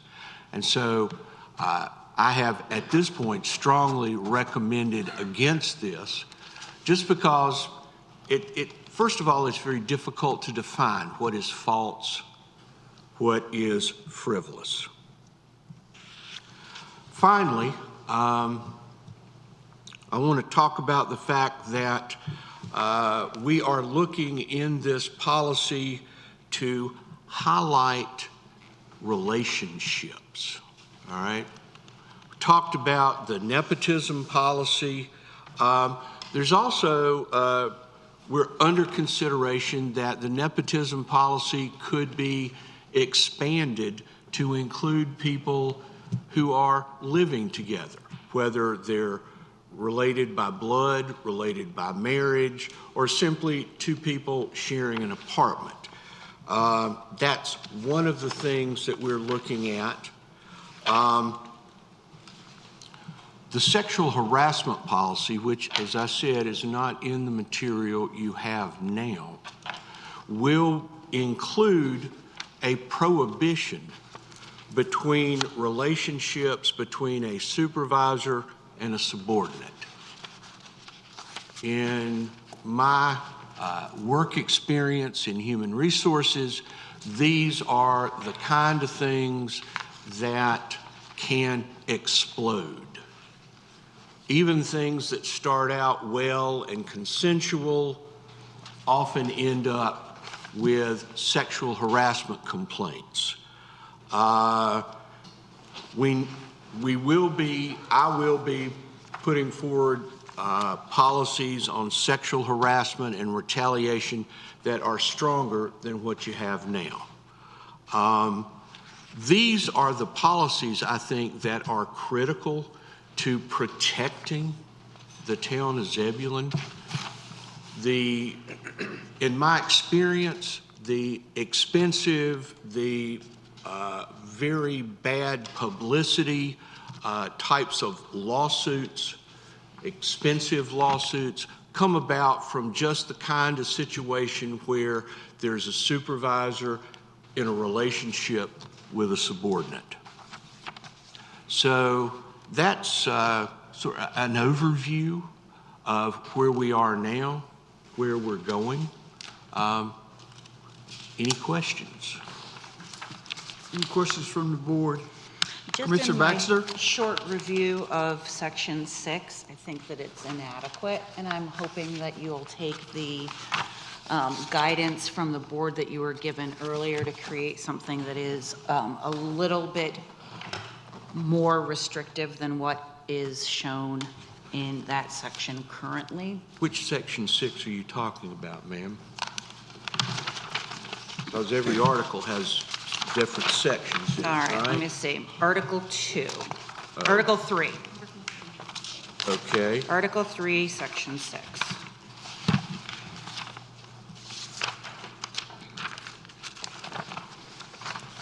It's entitled Personal Relationships in the Workplace. Okay.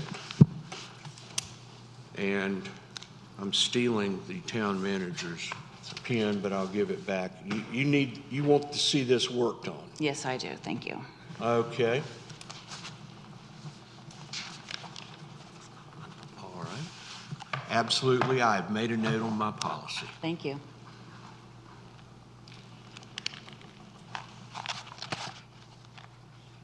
Commissioner Miles?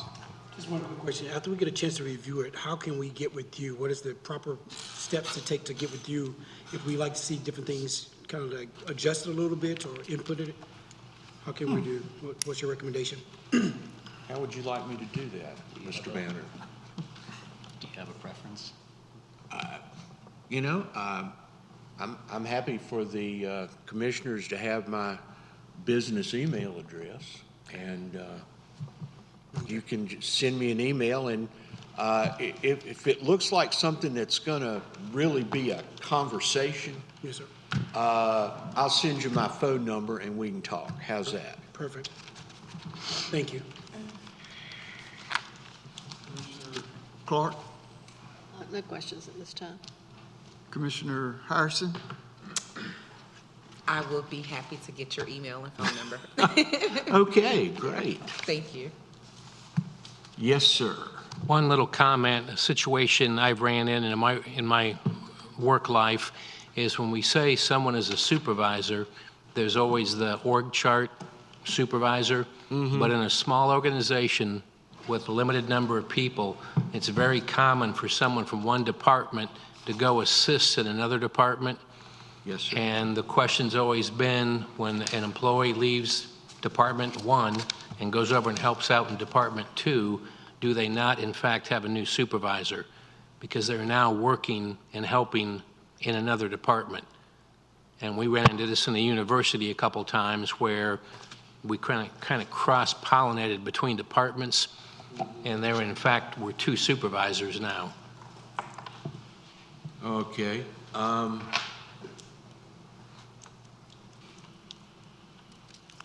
Where do you think I can explain this? I mean, would it be the conditions of employment? I don't know, because I've never really seen it well addressed. Okay. You know? Darn, I was gonna. Yeah. Otherwise, I would give you the I language. always like to steal rather than create. It's so much easier. But since I'm, using the manager's pen here, I'll put down the second manager, and I don't know, explanation, clarification. And I'll see what I can find. And I'll see where I can put it. Super, thank you. Without really going through the draft, I don't know if this may be in there, some things to maybe improved code of conduct of employees and self-disclosure. Maybe here somewhere, but those are two Well, items. not yet, Oh, okay. but, this is a work in progress.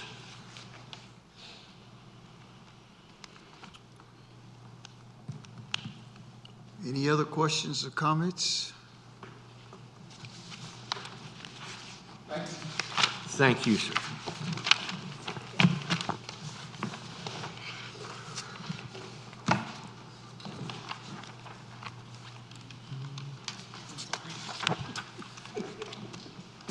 Board builders, Joe?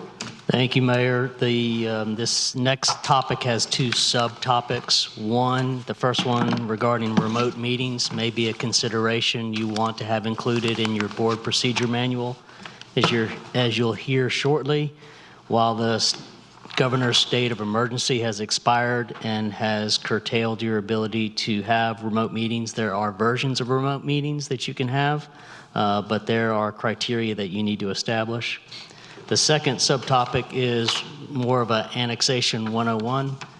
I bring that to your attention because you will have 5 annexations at your regular meeting, 4 of which will have a public hearing. Yep, so you'll have 4 public hearings. You've already seen some annexations. You're about to have more. You'll even have more after that. So the second part is really just more a training. With that, I'll recognize your town attorney, Sam Slater. Evening, Mayor, Afternoon. Commissioners. Change your name. Yeah, it's over here though.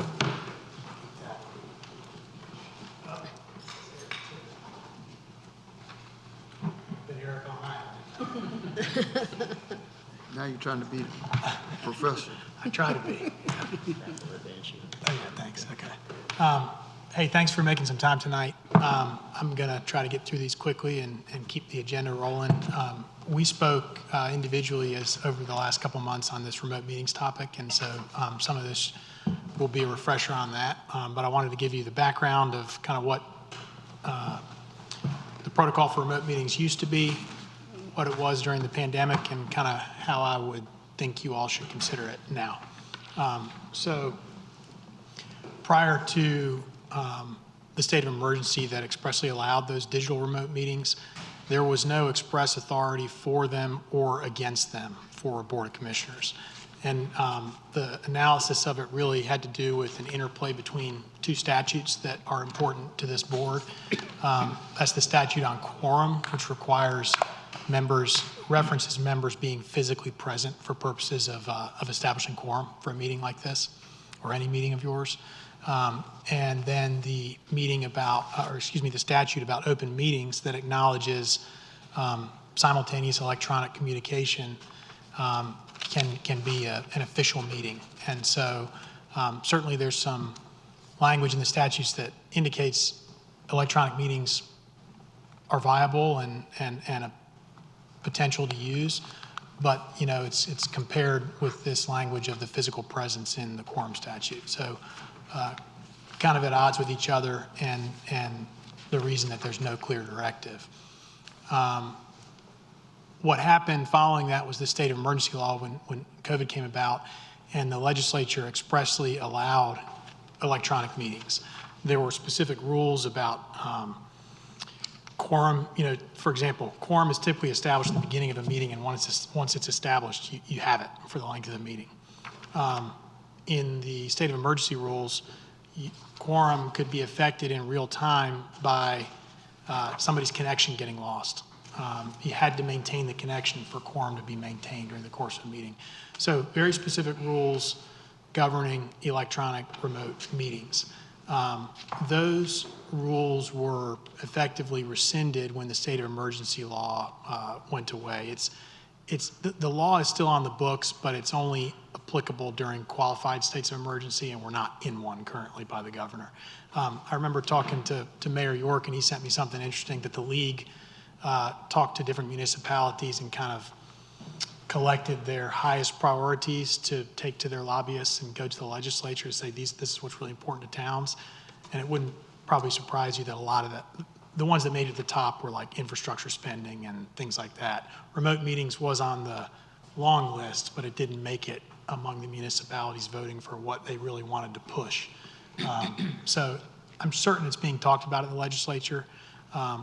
Among many other things, it's just not active currently. So the reason I bring that up is,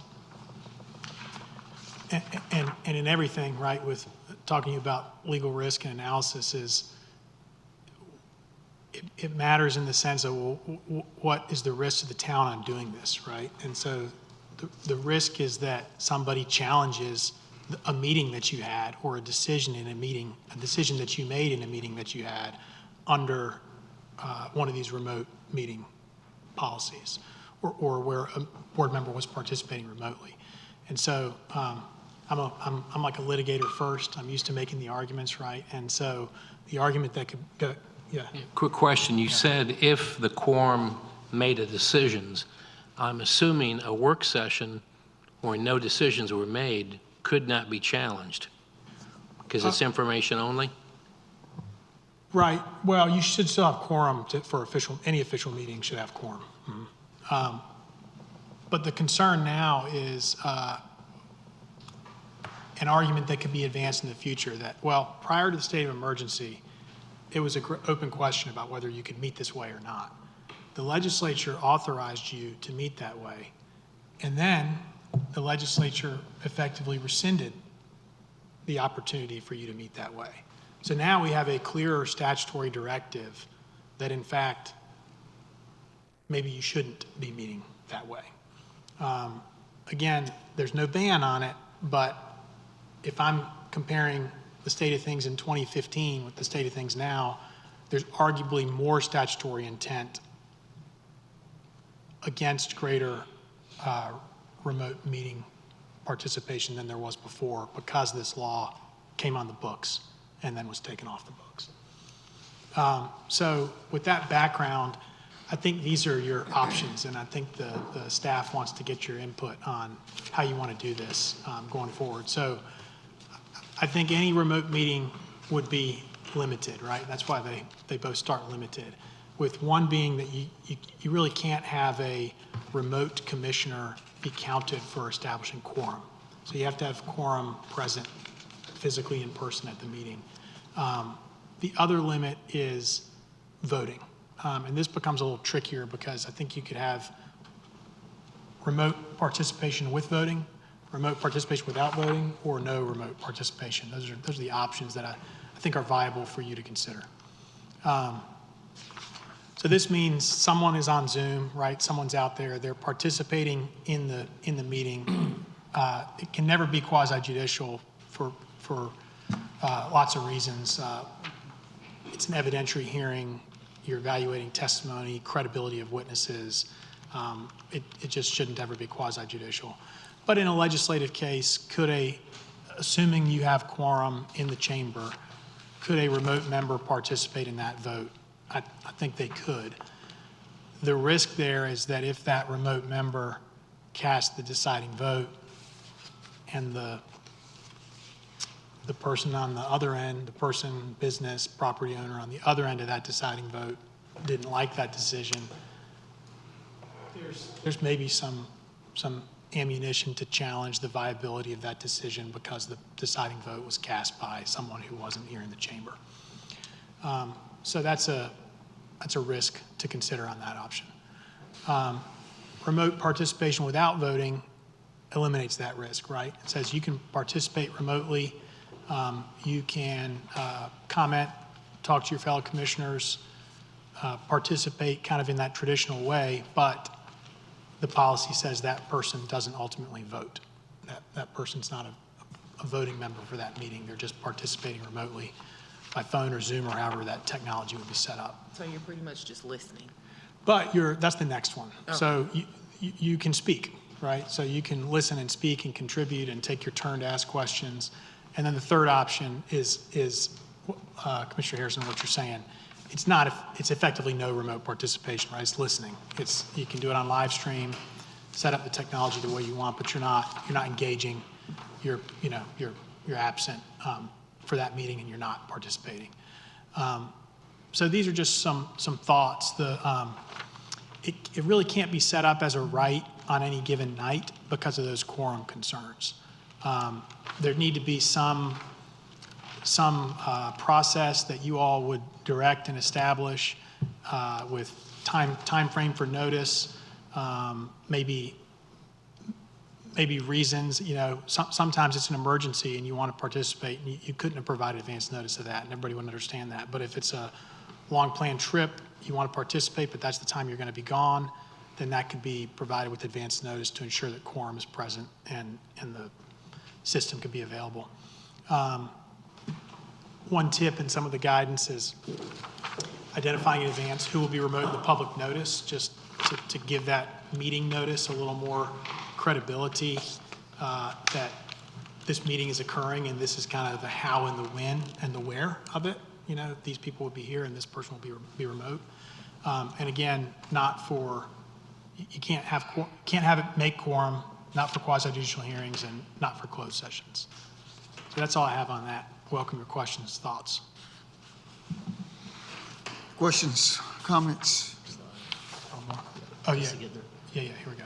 Thanks. So Mayor, this is the first time you're seeing this as a group. While you've heard this individually in the monthly meetings, this is your first time discussing it as a group. So we're not necessarily looking for you to reach consensus, but we are looking for feedback. So if you could provide us feedback on one of any of these three, and that feedback can be, you like this, you want to know more, you don't like this at all, or you even have some ideas of what would be parameters associated with the first two. And you can reference the previous slide to get some ideas of what parameters would be if you wanted to attach any. So again, we're just looking for feedback. And that's going to guide us on what we can bring back to you so you can then debate it.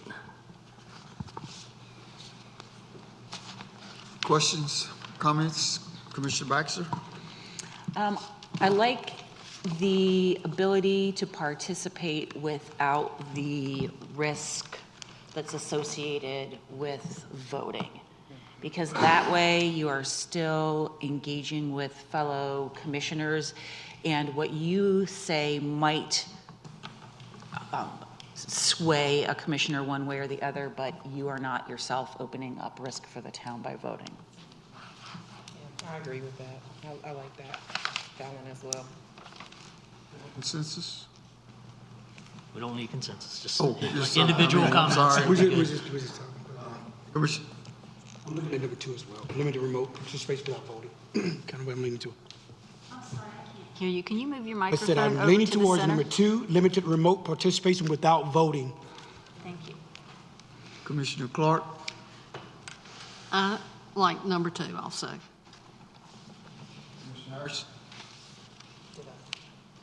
Commissioner Lau? And ditto on option 2. Good. Okay, thanks, Does that give everybody. you what you need? Yes. Okay, Thank you. thank you. Joe?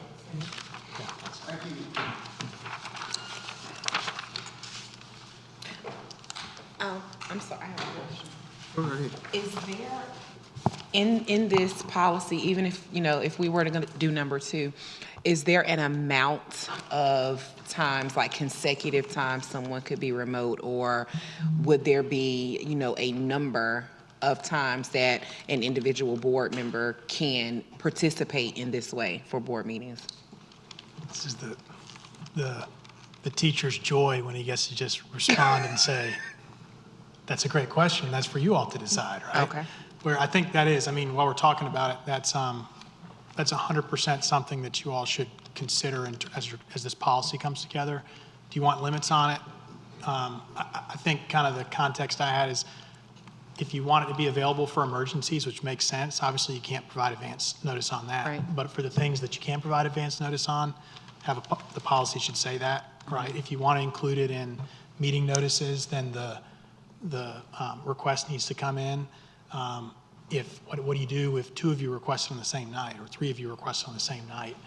How do you juggle those things? So those are things that you should get ahead of, and the policy addresses them. So there's a map for resolving what that conflict could be. That's good. Thank you. You may have said something about it, I may have missed it. The closed session part, not being able to participate in closed session, can you elaborate on that just a little bit? Just for Sure, no problem. That has more to do with confidentiality of closed sessions and the security of being in a room with a closed door and the only people in that room that are participating on some things that statutes require only certain people be privy to. That's the policy behind that, just the confidentiality of it. All right, thank you. Other questions, comments? Thanks. Sure thing. Yeah, so the next one here is annexations. This will be just a little kind of topic of discussion on annexations and the ETJ, really annexations in the ETJ and annexations outside the ETJ. So there's a few types that we'll go over, but really all you're going to see primarily is voluntary annexations. When I was in my first summer, I grew up in Tryon, North Carolina. In my first summer, I worked for a law firm in Asheville, and my first thing that I worked on was a Tryon, North Carolina involuntary annexation. And it was a lawsuit, and they were trying to take this little loop on the mountain on the road going out of town, and the legislature changed the law, I think in around 2013 or so. There's still a way to do that, but it has become next to impossible to do that. So annexations nowadays are primarily voluntary annexations. This process is what the city uses to add land to its borders, extend services laws, voting privileges, and meet the needs of the residents in the annexation, in the annexed area. Annexation, it is a legislative decision, right? I'm not going to tell you guys anything other than that. It's in your discretion. It's a legislative decision.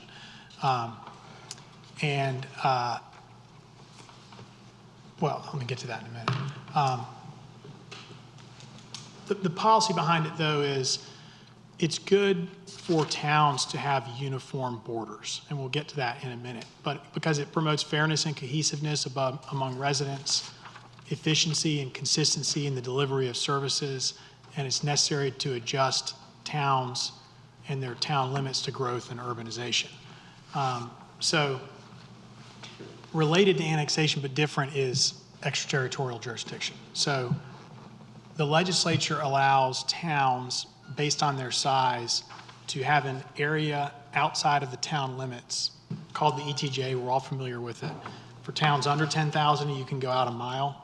For towns between 10 and 25,000, you can go out 2 miles. And for towns 25,000 and greater, you can go out 3 miles. Can you give those numbers one more time, please? Yeah, the area can be a mile from the boundary if you're under 10,000. It can be 2 miles from the boundary if you're over 10,000. And it can be 3 miles from the boundary over 25,000.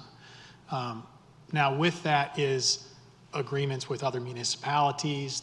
It's brought, that's the baseline, but it doesn't mean you can just go do that because you bump up against other municipalities. There's a lot that goes into it. But, go ahead. Any issues with going across county line on ETJs? It's a good question I don't know the answer to. I think, do we have anything in? Well, I mean, I know annexations occur, so if you look at that map up there, you see Wake Forest is into Franklin County, you see Right. Cary is That's into true. Chatham County. Yeah. But Yeah, I so don't know not- specifically on ETJ, but you can annex outside your county boundary. Yeah. All right, thanks, Joe. And the reason I focus on this ETJ thing is because the town goes to great lengths to get its ETJ, right? I mean, you're not fighting with your neighbors, but you're healthily sibling rivalry competing with your neighbors to set your boundaries and show where you want your city to grow. And, you do that looking towards the future. And the policy reason behind that is because the legislature recognizes that as cities grow, it's in everyone's best interest if that growth can capture building product and property that is closer to the standards of the town than if you didn't have it, right? So like the UDO applies in the ETJ, even though it's not part of the town yet, with the policy being it will be part of the town at some point. And if someone wants to come and develop there, it's not unreasonable to hold them to the construction standards and the priorities of the town because everybody kind of knows it's going to be part of the town at some point. And so, so it's fair, right, to hold those property owners in the ETJ to a standard of growth and development that applies in the town, even though they're not in the town yet. So the ETJ it's different from annexation, but it is effectively the line in the area that the town has said, we want this. And when development happens here, it's ours. This is where we want our town to be. So the types of annexation I mentioned, really we're going to see mostly voluntary annexation. Satellite annexation is where the boundaries aren't quite so linear against the current corporate boundary. Involuntary is very hard, and then legislative is the legislature drawing the lines for you. Voluntary annexation that we see, it's initiated by petition of all the property owners. Town clerk does the sufficiency review, you have the public hearing, and the governing board decides if the standards are met. This is satellite, it doesn't come up much, but it has to be within 3 miles of the city limits. There's total area limitations, things like that. This is our UDO and the review standards. And I want to flag this because I know this comes up, and I know that this has come up in recent annexations and will. You all are right to consider these 1, 2, 3, and 4. I mean, really 1, 2, and 3 are almost check the box sort of things, right? 1 certainly is. 2, the town staff will tell you, I mean, certainly ask your questions, right? But that either can or can't be done. Similar with 3. You have more, there's more of an open question on 4, but I want to say that it's not a standard that someone has to prove up, right? It's not a QJ hearing. They don't have to come in and offer evidence that, I've got this road, this sewer line, this water line, and if I can't prove that, then I can't meet standard 4. It's legislative, so you need to consider public health, safety, and welfare, but that's of the town as a whole, right? Of town residents and the residents of the land for the annexation. Is this plan, is bringing this property in, I shouldn't say that, it's not the plan yet, you review that later, but is bringing this property into the town, does that benefit the public health, safety, and welfare of the town? And so this is where I'm getting at, and I'm focused on ETJ, and I'll give you this example. The risk of not annexing areas that are within the ETJ, you can make these donut holes and unincorporated enclaves. I'm aware of one in another municipality that I've been involved with in the past, and it was this funky area that didn't ever get annexed, and it wasn't, and so their trash pickup was from a private provider, and it was just like a constant, it just came up a lot that something was going on in this area because those residents, I think probably when they bought their houses, they didn't really appreciate that they weren't getting town services. So that's the potential for discord where, and the free rider problem for municipal services, because the town's going to grow, right? And if you create this donut hole by not bringing in something, particularly in your ETJ, and I'll give you my comparison in a second, the ability or likelihood of that property to ever come in the future again after that, because voluntary annexation is the only way to go, you can't do it involuntarily, you got to get every property owner to sign off and submit it. So when a large parcel is one owner and they want in, and then that gets subdivided up, if it develops in the county and sold, it's going to be very hard or next to impossible to get all those future property owners. As you know, I mean, what's for dinner versus do you want to come join the town and annex in? So this is a map of Columbia, South Carolina, and those are some of the donut holes I'm talking about. So I think I got a little laser on there. This is fun to use. No, I don't need it. I just wanted to do it for fun. Yeah. I tried to push it. Not in my eyes. Okay, yeah. Anyway, this is more for fun. This is me being 14 again. Yeah, donut hole. And so those are not part of the city, and they won't be, for whatever reason, they weren't annexed at the time. And so the example I've referenced that I want you to think about is, you've set your ETJ, you want your town boundary to be there. Someone comes in, and that's why applicants will, in all honesty, be surprised if they have issues being annexed in the ETJ, because they view it here and in other municipalities as that's where you want your city to go. You've claimed that. You've claimed that for yourself. And so annexation is pretty typically low barrier in the ETJ because you've wrapped your arms around it. It's yours. You're claiming it. And then the applicant is coming along saying, hey, we're here. We're going to do what you want us to do. And so that's the example I use.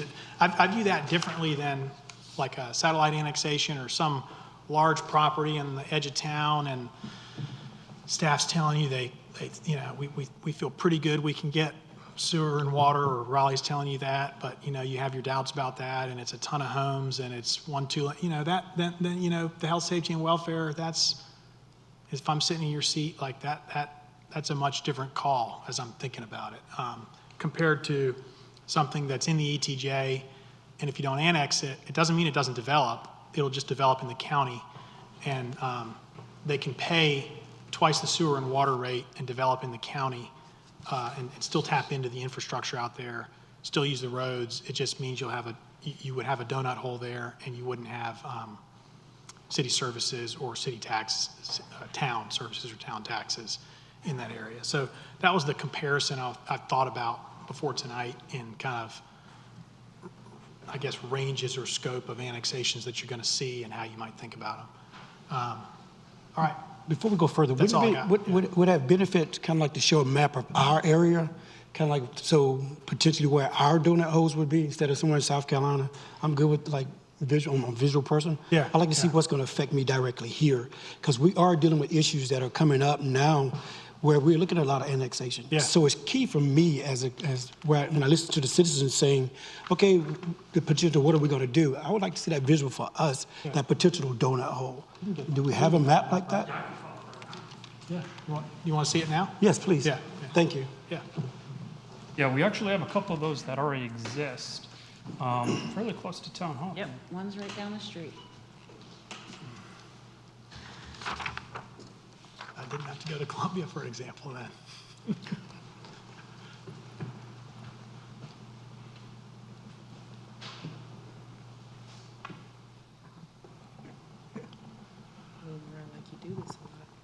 Mike. While we're waiting for this to be pulled up, there actually is a cost associated with allowing those donut holes to exist, because if you think about it, if you don't annex a property and a donut hole is created,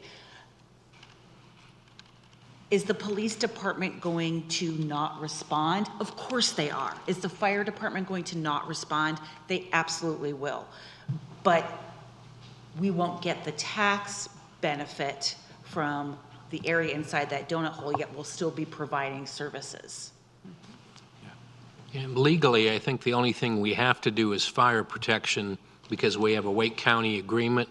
We don't have to do police. We don't park and recs. They should pay out of town fees. No street plowing, no trash pickup. There are things that you could suspend. There is, but if you think about continuity of service, if they're running a plow, they're not going to stop it for 4 houses and then drop the plow again to continue on plowing. Like, that just makes absolutely no sense. And with some of the other services that we provide, like leaf pickup or whatever, it wouldn't make sense to be sucking up leaves, stop, and then move ahead and then continue to suck up leaves, because those leaves that we haven't picked up are just going to blow all over the place anyway. So we would still be providing services without getting the tax revenue. You're still, that to me, I'm a taxpayer and they were not.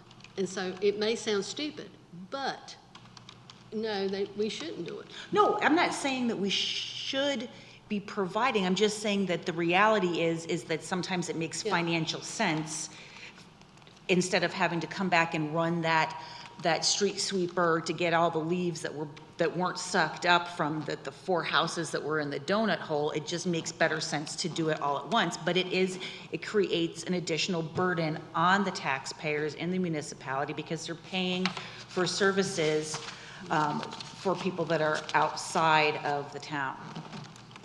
I think one issue for me that was brought up at the last meeting is the quality. We say we provide service, but the quality of the service. If you got somebody every time they got to run the water, the shower, this big machine sounds like you got a Mack truck in your garage. I mean, what quality are you providing for those people? Where that becomes almost like you're living by the train tracks. I mean, literally, you have people now that are spending $300,000 on a home, and if you know when they get up in the morning, you know when they lay down at night, you know when they shower, you know when they're watering the grass, the flowers, it's literally that loud. I mean, I would ask some of us to go to those new communities and listen to those things like that. So you're saying that the quality of service isn't being provided? It's being provided, but it's not. You're providing that water, but the quality is unacceptable to me. I mean, I hear citizens saying, had I known, a lot of these guys, when they sell these homes, they're not telling them that they have a pump that's louder than their TV. So you got to turn the TV up loud just so when somebody's upstairs showering. So what quality are you providing? Literally, they turn the TV up just so they don't have to hear that while somebody's in the shower, the TV's going, stuff like that. So I mean, those small issues like that, they're not considered when those homes are being sold. Well, I think that might be a conversation that might be linked to the UDO more than to like annexation. Would you agree with that?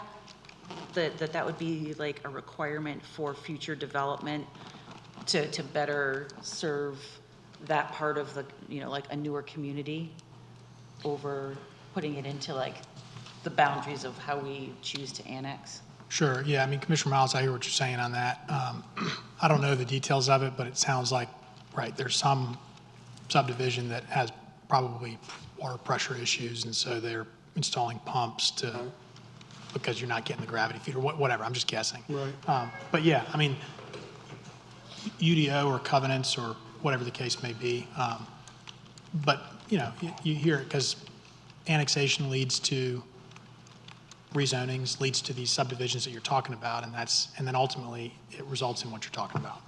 If I may also, this is also an affordability issue as well. While we do have these donut holes here, we also have the Laurel Ridge neighborhood. The Laurel Ridge neighborhood is not within our corporate limits. However, it is connected to City of Raleigh water. They pay double in water rates compared to what in corporate citizens pay. For a lot of those folks, they're having to decide, okay, am I gonna buy prescription pills this month, or am I gonna pay my water bill? Ultimately, annexation does not prohibit somebody from connecting into the municipal water system, but it does bring up the question of, are they gonna have affordable living? Yeah, for educational purposes for the board, without naming names and being a corrective action guy, maybe enlighten us a little bit on how things like this happened, That's what I was about to say. why they were not brought into the town limits. And I know you weren't here when a lot of this happened, so it's going to be conjecture on your behalf, but how things like this happen. Right. Yeah, I've heard 3 different conflicting stories, so I'm not one that would be able to speak to it. Perhaps somebody who's been here longer than I have, either Chris, Ray, or Lisa might be able to speak to more detail and depth than I could. Well, I'll tell you, as a citizen prior to this, there was a good old boy system kind of sort of that took place during that development there. I don't know who the players were, but somebody's been here a long time. That was somebody that knew somebody that allowed that land to be developed, and kind of, it really shouldn't have been, and kind of, we didn't have a UDO at the time frame. So it's pretty much just set up coming in and kind of establishing, oh, you want to build over there? Go ahead and build over there. So now that we have the UDO in place, it's beneficial to us. So it's going to be a different game. So you won't have that scenario anymore. I still think there's a threat there. So regardless of how it happened in the past, because we don't know, Mike, can you give a hypothetical, like take this current example and give them a hypothetical of how it could happen? A development that's inside the ETJ, it doesn't get annexed by the town, and so no, stick with what you got. Okay. So this, I'm talking current day. So it's within the ETJ. It's been identified by the town that it's within the growth area. They come before the board to get annexation. The board says no. Per the merger agreement with the City of Raleigh, that developer can then approach the City of Raleigh and get connected. And so now they have water and sewer service. That's correct. Those houses are producing traffic, and that development has paid nothing in transportation impact fees, has paid nothing in road improvements, is paying nothing in property taxes. Is that an accurate hypothetical? That is an accurate hypothetical, and even more so is the incentive for them to ever come into the town becomes much more difficult because it's no longer one application coming before y'all. It is each of those independent. There are certain state laws that allow for percentages of really low-income neighborhoods to come in, and Sam can speak better to this than I can. But those are very site-specific and situational details. In this situation, new development could come in, go through that exact process that Joe talked about, where if they're not being annexed into the town, they don't have to pay any of the services, including any of the impact fees that other developments would have to pay.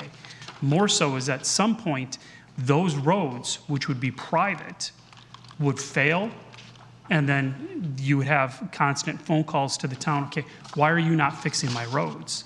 And trying to have that explanation of, well, suddenly you're responsible for your roads because they're private. It also creates a health safety circumstance, whereas if an emergency occurs on those roads and our emergency services, whether it's our police department or the sheriff's department or our fire department, that causes potential disruptions and possible damage to our vehicles as well. Quick question. A lot of times we see people coming forward, developers coming forward, they say they need an annexation or whatever, but then they say, okay, we can still develop with or without your approval. Kind of like we're dealing with R40W, kind of like, I would like to understand that a little bit more. Like we have a subdivision now looking to come in, okay, the petitions say they're going to develop either way. So what is it that we can do? It seems like we're kind of like, we're left with no option to basically annex it in. Is that correct, what I'm to take sometimes, that we have no options? That they're going to develop either way? They said, okay, all 40, I think it's 1 house per acre or something like that. Am I correct on that? It's approximately, yeah. It's approximately 40,000 square foot lots. Part of that, for properties like the R40W, that is outside of the ETJ. Okay. So right from the get-go, that's kind of a different set of expectations because it's not included within our ETJ. It might be in our long-range service area, like on the future land use map, but for an R40W, that's a Wake County zoning. That particular scenario, a person would have to come in with the annexation and a rezoning request, and you would have to decide on both of them concurrently at the same meeting, where if you're not going to approve the rezoning, don't approve the annexation. Then you don't even have to vote on the rezoning on that circumstance because you don't have jurisdictional authority over that. Okay. If it is in the ETJ, the regulatory content regarding how that develop is made up, the placement of the homes, the density, that is in our Unified Development Ordinance, specifically chapters 3, 4, and 5, and a little bit of chapter 6. Each of those have elements in them that really dictate the direction, character, and content of how these developments are to occur. Okay, thank you. Yeah. But that's where those changes would have to take place. So you can, we, the town, still control development in the ETJ, right? Like we talked about earlier, because under the policy that this will ultimately come into our town, and so it's okay for towns to require certain building standards and, you know, in that area because it's probably going to come to the town. But if you don't annex it, the agreement, the sewer and water merger agreement with Raleigh lets them, I think the way it says it is they have to try, they have to apply. Okay. But it is legislative, right? So you can say no, and if they apply and you say no or don't render a decision, then they can develop it. They would still be developing, like we said, under these standards, but no taxes, no, they wouldn't be in city limits, and they wouldn't pay taxes.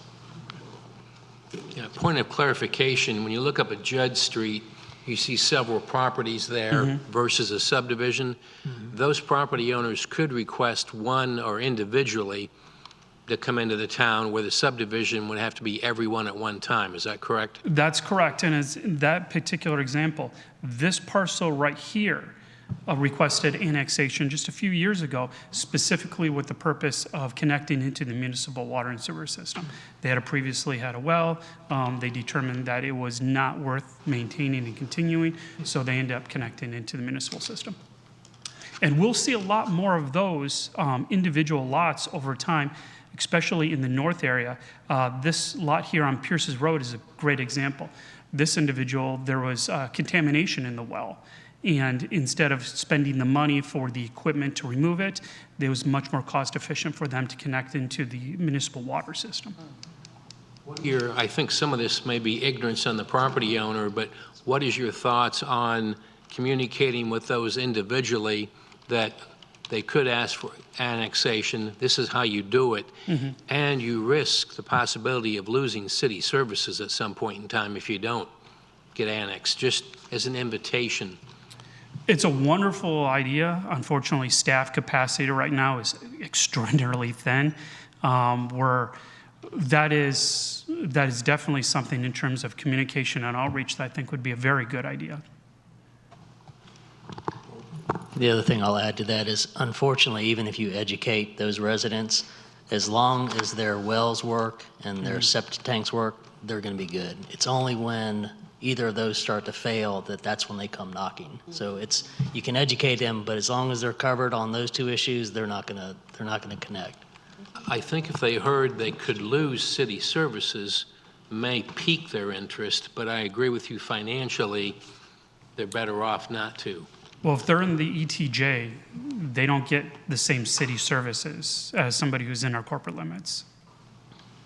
But I'm thinking the people on Judd Street, I see think what we're you're saying. picking their trash up, are we not? When I ride Judge Street, I see the trash Yeah, cans. so- something's Our telling me they public works got, director's saying, no, they do not. no? Okay. I see the trash can. They can have a private account with that company, same company. Oh, so they can have a private account with that same company then, you're saying? Yeah, they pay them directly. All right, thank you. It might be cheap.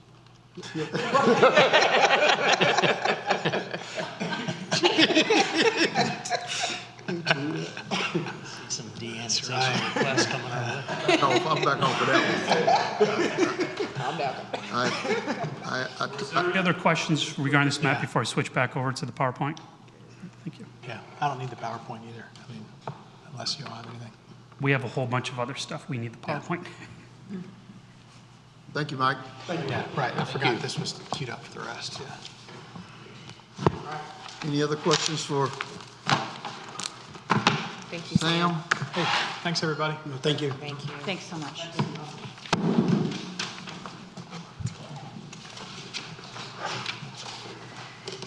Little River. All right, so I'm going to help Sheila out as she loads up the slides. At the break, we handed this out to you. It's a sheet called Applicants' Basic Facts and Assurances. And so Sheila's about to walk you through a reminder of the work on Little River Park. But at the end of that, if you turn that sheet over and you go down to what I'll say is the bottom quarter of that page, you'll see something that's within a block. And it says certification and approval by a local governing board. We need, if you all are interested in Parks and Recreation Trust Fund grants, we need one of you to make that motion. Obviously, someone would second. That's what we're asking you to vote upon. We cannot move forward on the grant application with Part F until we get that certification and approval. So with that, I'll recognize Sheila Long. Good evening. Thank you, or Mayor and Board of Commissioners, and thank you for this opportunity to talk about the next step of our Part F application. And before I jump into Part F, because I don't want to forget, we have sent the initial environmental and historical reviews to SHPO so that we can hopefully proceed with LWCF application as well, which, if we were to get it, may be able to help fund this project as well. So just for those that may be listening in, we adopted our comprehensive plan in September 2021. We immediately followed up beginning a Little River Park site-specific plan in 2022. Both of these plans incorporated our community engagement and community input. February 2023, the Parks and Rec Advisory Board did recommend Phase 1 development of the Little River site-specific plan, and that we were to seek Part F. The Part F grant is a state grant program specific to parks. It is a competitive process. It is decided by the Parks and Recreation Authority. So there are requirements and expectations and a point system and all of that, but at the end of the day, you could have 100% of the score, but once it goes behind closed doors to a Parks Authority, they may not fund just the top scoring applications. So they try to spread it out across the state as well. So that is one thing to just keep in mind, that while I believe we have a wonderful opportunity and chance to get the funding, there is always that caveat that just because you have a high score doesn't mean you're going to get it. We can request up to $500,000. There is a 50% match. You have already created your CIP fund for Little River Park and dedicated the funds, so we will have no trouble meeting that requirement. The grant is due on May 1st, and this is the final piece to just make sure that we are ready and committed to move forward with this project. Just to update you, the project scope is Phase 1. It included site prep and utilities, parking and amenities, landscaping, paved and unpaved trails, and the natural classroom. I skipped over shelter because based on our conversations within the community, we heard an interest in trying to move the restrooms up from Phase 3, and we shared that that is something we would look at as we went through cost estimates. And our consultants in working through this project came back and said that they felt that we would have a stronger application if we moved the restrooms up to Phase 1, which I would agree with that. But also, we felt that we could do it with pretty close within budget and not significantly impact Phase 1. So we're really excited. I think that that's a huge piece that we don't have to wait till Phase 3 to bring in restrooms. I think that's wonderful. Yeah. So what is the basic facts and assurances? Basic facts and assurances is simply acknowledging you have site control with our attorneys have confirmed, they've done the research, the title research, the deed research, and have said, yes, we have site control. It's stating who the staff contacts are, what the project type and name is, and the funding request is $500,000, the town match. We have put in $598,050. That is, we're not asking you to apply additional funds, but you also already have funds, and it does help to show that you're putting a little bit more in than the 50%, because the project's going to cost more than $1 million anyway. So the consideration before the board is to officially authorize applying for this grant by recommending that the mayor certify and approve this basic facts and assurances. And if you would like to make a motion on the page that we shared with you, there is an area that says certification and approval by local government. If somebody would like to make a motion, but I'm also available to answer any questions. Questions, comments from the board? Commissioner Laux? I just want to note in the application, we have an incomplete phone number for the local government manager. Sorry, I'll fix that. So if that is fixed, I would like to move to instruct the mayor to certify and approve the part of Is that a motion? application. No. Yeah, that was the motion. Okay, we have a motion from Commissioner Baxter. I'll second. We have a second from Commissioner Miles. Discussion. Commissioner Laux? In favor of it. Commissioner Harrison? Favor. Commissioner Clark? Commissioner Miles? Discussion, I'm in favor, but one thing for me, I just Discuss. okay.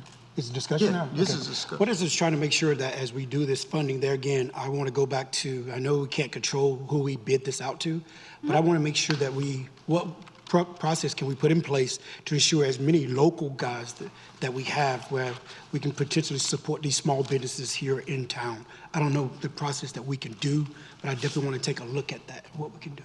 Yeah, so especially any projects over a certain amount, which this absolutely would follow that, but also because it is state funded, just as if it was federally funded, there are going to be bidding requirements that are state statute, but that are also grant required, that we're going to have to follow those practices. Okay. And so we can continue to look and make sure. I'm not as familiar off the top of my head because I don't deal with projects this large on a daily basis, like bidding them out on a daily basis. Right. And so we would work very closely with a team that is familiar with all of that to just anything that we can do to encourage local bidders and local support. That is very common to have that as a priority, and that a lot of your federal and state programs encourage that in the bidding process. So I agree with you that we would want to prioritize that any way we can. Okay. When you say work for the team, can you give me a little consideration of that team, what that consists of?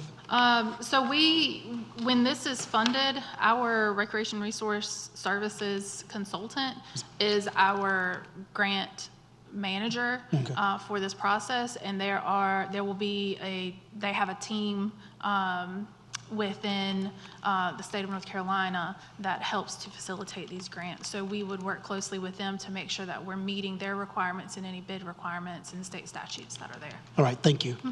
And I think we were also discussing, you know, how would that affect subcontracting? Correct. Also. Right. I think you. Correct. What I was, as I stated before, thank you for that refresher. Saying, okay, even though we get to give that contract to that big guy, the big fish, I call it, but then how do we kind of make sure a program is something we can put where, like I said, I know there's people that's going to be qualified to do some of this work. How can we get those guys to make sure that it's here? Utilize those people that are going to take, I feel they're going to take a little bit more pride being here from Zebulon.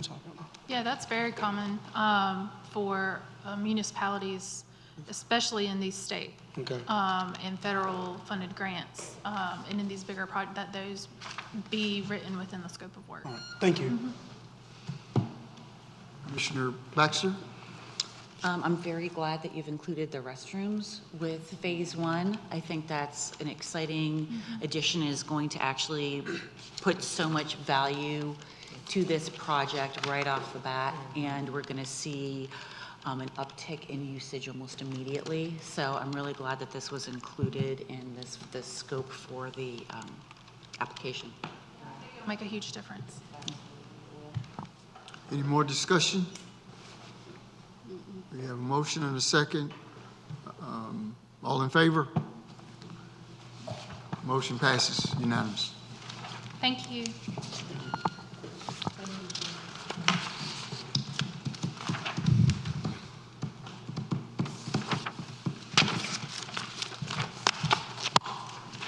Utility allocation policy.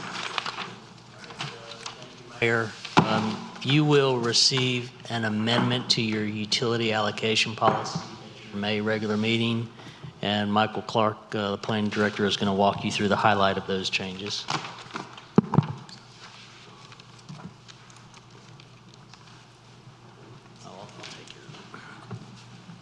Okay, while Joe's handing those out, first of all, thank you, Mayor, members of the board.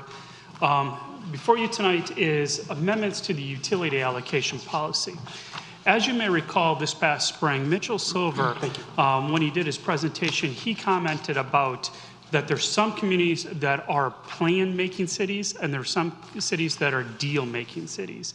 Whereas a plan-making city makes it very clear of what they want to attract and makes it easy for those types of developments to occur. Whereas deal-making cities, it's all about the negotiation in an attempt to try to find an end solution that might work best for one versus both. So the purpose of the amendments to the policy tonight are really threefold. First and foremost, we've had a difficulty working with small-scale commercial operations for them to meet the utility allocation policy. There's 3 projects particularly that we've had either pre-application meetings with or actual formal submittals. And once they start going through these, they realize that it becomes cost prohibitive. Not quite impossible, but cost prohibitive for them to be able to do these plus all of the necessary road improvements, landscape improvements, environmental and stormwater improvements to make these move forward. These are not your large shopping plazas. These are typically small-scale, one-off commercial operations. Everything from retail to car wash to restaurants are involved in this mix.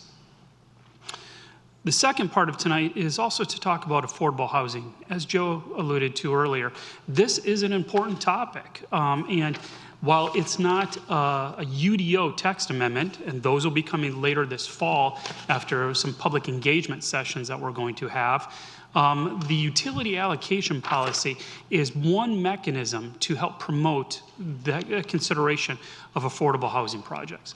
You see on the screen that it's an apartment complex. This is becoming more and more common. We'll talk a little bit more about that when we get into that section. The third of it is infill development, specifically to promote this. We're going to talk about why this is important, particularly in close proximity to our downtown. To provide an overview, the utility allocation policy is an opportunity for us to leverage the water and sewer allocation to obtain high-quality development and incentivize desired uses, amenities, and features. High-quality development is not always the biggest, shiniest thing that we can get on this or in town, but it's things that fit the needs of the community, not for just those who live here now, but also those who live here in the future. And also those who live here now that want to grow and stay here in the future. The proposed amendments really go through different section categories. First of all, we've restructured the base points and uses. We've restructured some of the bonus point classifications, and we've created new bonus point options. Going into the concept of affordable housing, our goal is to provide housing options for everyone. This is important, once again, not only for those who are here right now, but also those who are yet to come to Zebulon. Right now, we have an abundance of a single price point. This is a photo of a house that's in one of the neighborhoods. These are not the type of projects that we want to incentivize. As currently drafted, these projects are able to meet our utility allocation policy. It's the other types of projects that we really want to adjust the points to bring them into the picture. This is not a home that is in Zebulon. This is a home that is a typical market rate home in most other municipalities. This is a home that allows for somebody to move up into a housing option. As you may be aware, the median income or median household income within the corporate limits of the town of Zebulon is approximately $45,000. When you look at some of the industries, GSK, Vinventions, Nameco, US Foods, you ask yourself, okay, do those folks live within our corporate limits? Probably not, because we don't have the housing type for them. So it's something that we need to make in consideration, because ultimately, if we don't support this housing type, we're telling those people, we do not want you here. Is that the message you want to send? But the flip side is also true. The affordable housing, and affordable is defined by the Department of Urban and Housing Development, where it notes that you really should spend no more than 30% of your monthly income on household expenses. This is not just your mortgage. This is also your water. This is your trash pickup. This is your heat bill. It's a combination of all those housing costs. And that has gone up over the years. At one point it was 26, now it's up to 30%, and it's likely to increase. We live in a very high demand area, so the cost of housing is increasing substantially. So that's why more and more of the affordable housing options are coming in the form of this. This is actually an affordable housing complex that's being constructed up in Virginia. It's in a dense urban area where land is very expensive. But those costs are what relates to that affordable housing. More and more often, affordable housing only works when you provide the density, because you have to take care of road improvement costs, you have to take care of environmental costs, landscaping, buffers, all these other regulatory contexts that we have in our Unified Development Ordinance, especially for single-family residential detached homes. We need to be able to make sure that we provide options to allow for that increased density. Because once again, if we don't create options for folks to develop these type of projects, we are once again stating, we do not want you here in Zebulon. And I'm sure that's not the message that we want to send in terms of affordable housing either. But it's not just about housing. We hear more and more about folks wanting restaurants, grocery stores, other options for work, shopping, entertainment. Right now, we have no problem with this price point grocery store.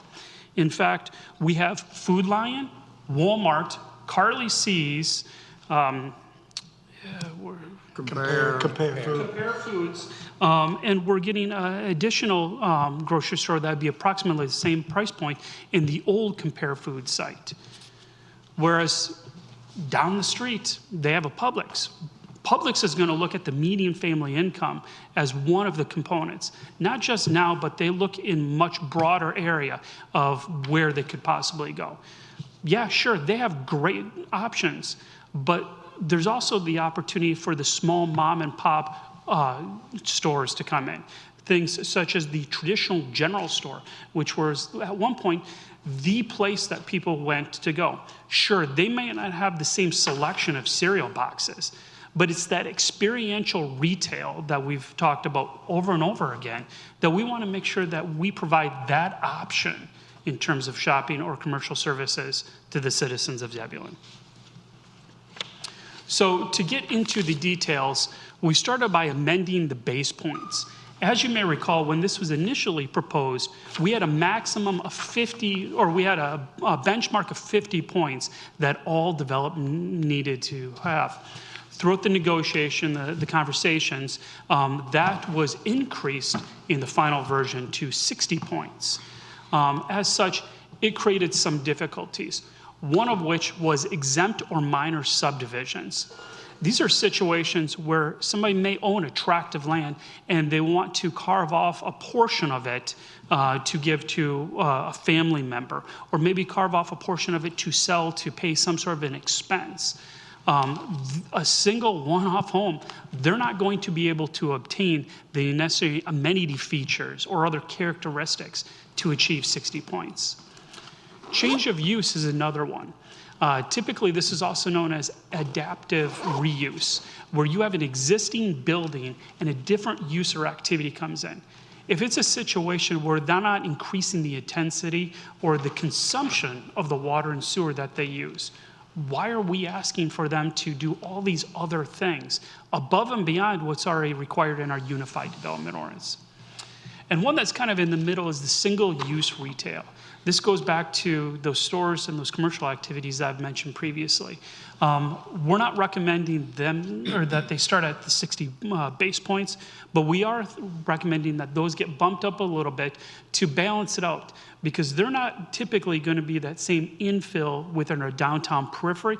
These are typically that are going to be going on the outer periphery of our town, areas such as Old 264 or North Arundel.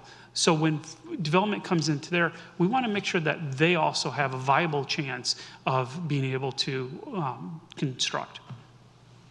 We did add a couple new base classifications based on some circumstances. First of all is a bungalow court subdivision. This is a use, a type of development that's already permitted within our Unified Development Ordinance. It is a very small scale type of development, typically 5 to 7 homes, and it has to fit in a very tight window of acreage. These type of developments, they don't have the resources to once again meet all of those capital or those points, but they do need to be calculated separately from your traditional residential subdivision. Additionally, with some traditional residential subdivisions, some of them are a lot smaller than others. One of the things that we're proposing is subdivisions of 4 to 25 lots have a different classification and base point structure than your larger subdivisions. 25 lots is not a lot. And when you're taking in consideration the amount of amenity features and environmental constraints and road improvements, you have to be able to distribute that cost over 25 lots versus over 300 lots. Most of the subdivisions that come into Zebulon are well north of 50 lots. The next point is the category maximums. And we saw this with a couple projects where they are able to meet the point allocation as shown, with the exception of hitting these maximums in these overall categories. As you may recall, it is broken into 4 primary categories with several subcategories under it. The Section 1A as an example, Section 1B. So the draft removes the maximum for each of these individual categories, but allows for the maximums in the subcategories. That way it helps to create a distribution of points as opposed to everybody concentrating on, oh, we're just going to fill it up with public art. No, you can't do that. Additional subcategories that we're including are actually moving historic preservation out of the other classifications. One thing that we have quite a few of is historic farmhouses, especially on the north side of town. These are homes that have really wonderful generational stories. And if there's the mechanism to help preserve these homes, and once again go into that adaptive reuse type option, that is something that we should be able to offer to the developers. As an example, there are subdivisions in other parts of North Carolina where they've actually retained the original farmhouse, went through, turned into the sales office, and it became a landmark or a destination for the residents. Eventually, it can be turned into coffee shops or some other low-impact commercial opportunity. This is something that we're not really emphasizing here, yet we have this tremendous opportunity to help preserve some of these historic farmhouses. Infill development. The picture says it all. We have situations where we have vacant lots, primarily in their downtown core and their downtown periphery.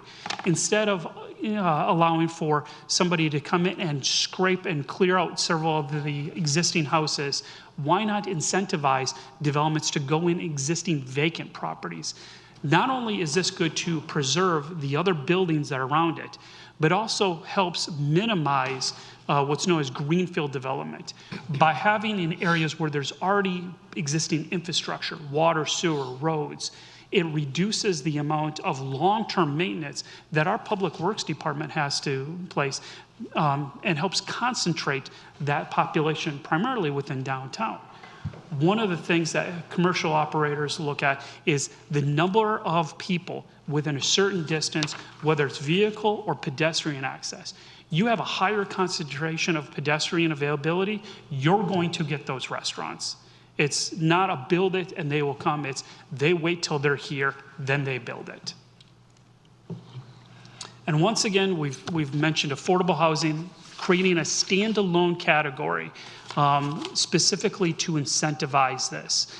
This combined with the infill development options within the DTP really creates a valuable proposition for developers to start looking at this as an option.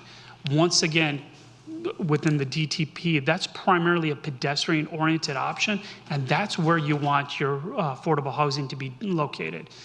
You may be aware that Wake County recently announced about several affordable housing projects that are in the works.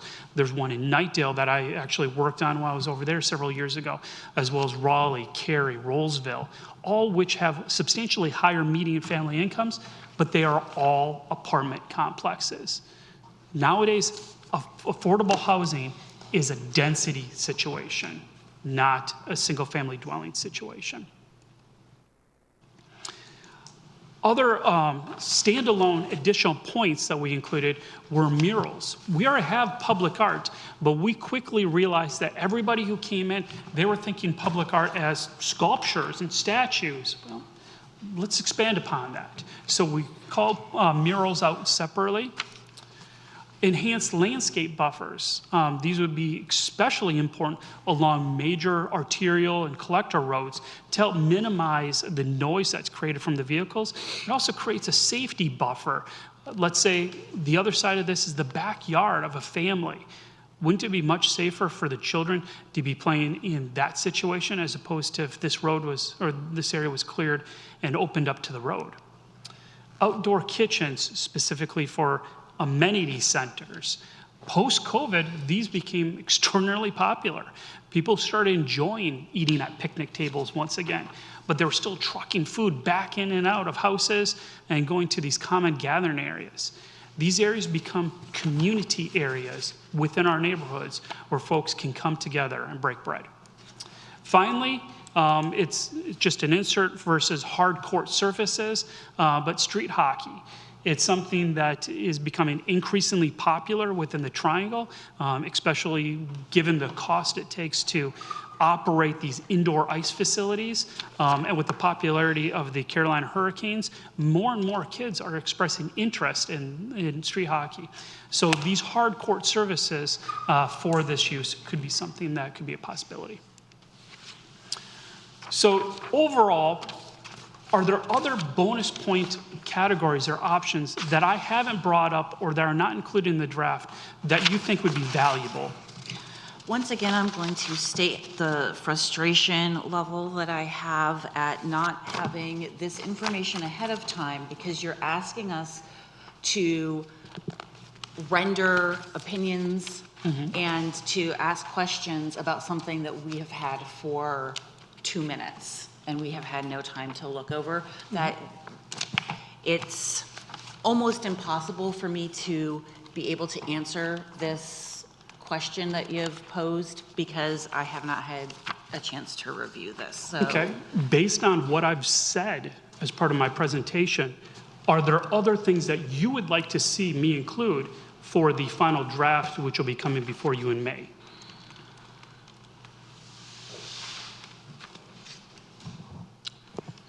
Hard to say. Yeah, I'm thinking over the next couple of weeks, I'm sure there will be, especially if we pull the UDO back out in front of us and go through it and look at some items. Because we're just looking at your recommendations. I have to look at the old list and see what I'd like to add to it. I'm surprised to see street hockey. I mean, I'd like to have just outdoor sports, you know, so we kind of open it up. Yeah, that was just an example under hard court surfaces. So hard court surface could be everything. I know Sheila's probably going to throw something at me, but pickleball or similar activities or uses. Okay. It was just referenced as an example of something. One thing, I know one of our local municipalities close by just went through a series where they did this alteration to the ADUs. So I would like to see something put in that, where they kind of, what we can do as a municipality, where it kind of they're going to address the affordable housing to circumvent some of the mortgages for those people. They're line where they have more, you can have more than one ADU. No, that's not correct. Please elaborate that for me. That amendment allowed for that ADU to be the same size as the principal dwelling unit. It doesn't allow for multiple. So for what, well, I spoke with, so maybe the commissioners don't know what they voted on then. I spoke to a series of commissioners. They talked about how they're allowing a series of more than one ADU. So, I mean, I would love to see that policy. If we could take a look at that policy, I'll definitely get with you and we'll discuss it. And to provide clarification, we allow accessory dwelling units by right in all residential zoning districts. There are size parameters on those, but those are permitted currently in our Unified Development Ordinance by right. I think including them as a possible item for bonus points would be a good idea. The question is how do we structure that? Is it all the dwelling units within a subdivision? Is it a percentage of the dwelling units within a subdivision? But I think something like that is a very good idea because our regulations permit it. Why don't we encourage it? But how do we get to where you can have more than one? What I'm getting at is, like I said, speaking with those guys, like I said, I would love to get with you and kind of get a little bit more understanding of that, because the way the fellow commissioner explained to me was that they are allowing more where it can offset that mortgage for that individual may be struggling with the time frame. So, I mean. Yeah, I had a conversation with the planning director that wrote that regulation, and he, because I asked him about that, and he provided clarification that it took the size limit off. So it didn't make it where they can have more than That's one. correct. Is that something that we can take a look at then as a municipality? I just based off that, Yeah. but I'm worried about, for me, I bring it home. How do we address that? Because like I said, when I see that we're running into issues of homelessness or whatever it may be, I know we're gonna think outside the box to be proactive and not reacting. Yeah, at that point, in lieu of doing that, I would recommend that we create options for triplex and quadplexes, because effectively from a use classification, 4 dwelling units on a parcel or 3 dwelling units on a parcel, whether they're connected or separated, that's effectively what that is. I mean, I'll look at it like this. For me, we're running into a trend now where tiny homes seems to be an answer for a lot of the municipalities that are addressing the homelessness issues, giving somebody something that they feel comfortable with, feel like they still have a place of belonging. There again, and trying to figure out what we can do. Would that tiny home community fall into that bungalow? You talked about the bungalow. The bungalow court? Yeah, court. How does that fit into things? Because I think it's something that we need to take a look at. Well, tiny homes, that's a conversation in and of itself. There's 2 types of tiny homes. There's the type of tiny home that is constructed that's a very small footprint that meets the North Carolina Residential Building Code. These are typically permanent on a foundation, 2x4 framing, modern conveniences. There's a second type that is essentially a mobile home. It's constructed similar to a camper on a flatbed trailer. They do not meet the North Carolina Residential Building Code guidelines. Certain municipalities are allowing for one, but not the other, due to the structural differences, especially in situations such as North Carolina, where we get hurricanes. The structural elements of those are distinctively different in terms of the safety and stability of those units. But it's ultimately definitely something that we could take into consideration. So where do we currently stay with that? Somebody came in and said, okay, I'm going to address this as far as like a homelessness-wise, build a tiny home village or whatever it may be, community. Where do we stand currently now according to our UDO? Our UDO would, in those situations where it's multiple dwelling units on a single property, where it's over 4, that's a multifamily residential development. And each of those dwelling units, whether attached or detached, would need to meet the North Carolina Residential Building Code.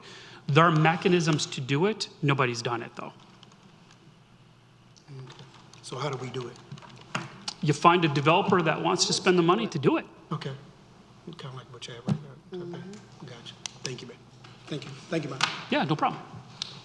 Commissioner Clark, No questions. Commissioner Harrison. I don't have any questions yet, but the hard surface thing, I would just kind of like to look at that some more. Maybe talk through that a little bit more. But I don't have any, but not right now. Okay. Commissioner Laux. Not at this time. The Wake County Mayor's meeting this past Monday, there was a presentation from Wake County Board of Commissioners, and it was about affordable housing. One of the things that they suggested, and they have resources that they can help, municipalities like us with, is the adoption of some kind of affordable housing policy. And they can help us develop that and work from that also, and can supply resources and logistics, and because they've done the surveys and the data for that.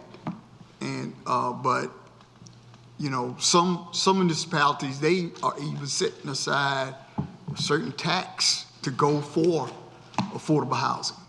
I'm not saying that's something we could do or should do, but somewhere we need a policy to say this is what we're trying to do, or this is this is the goal that we're trying to reach. They have something like $62 million that they have to, and they've gotten it from banks and wherever, and developers to help with that situation in Wake County. So far since 2019, and they have a presentation on this that they'll probably be bringing it before us. They have structured over 300,000 affordable houses in Wake County since 2019. That sound?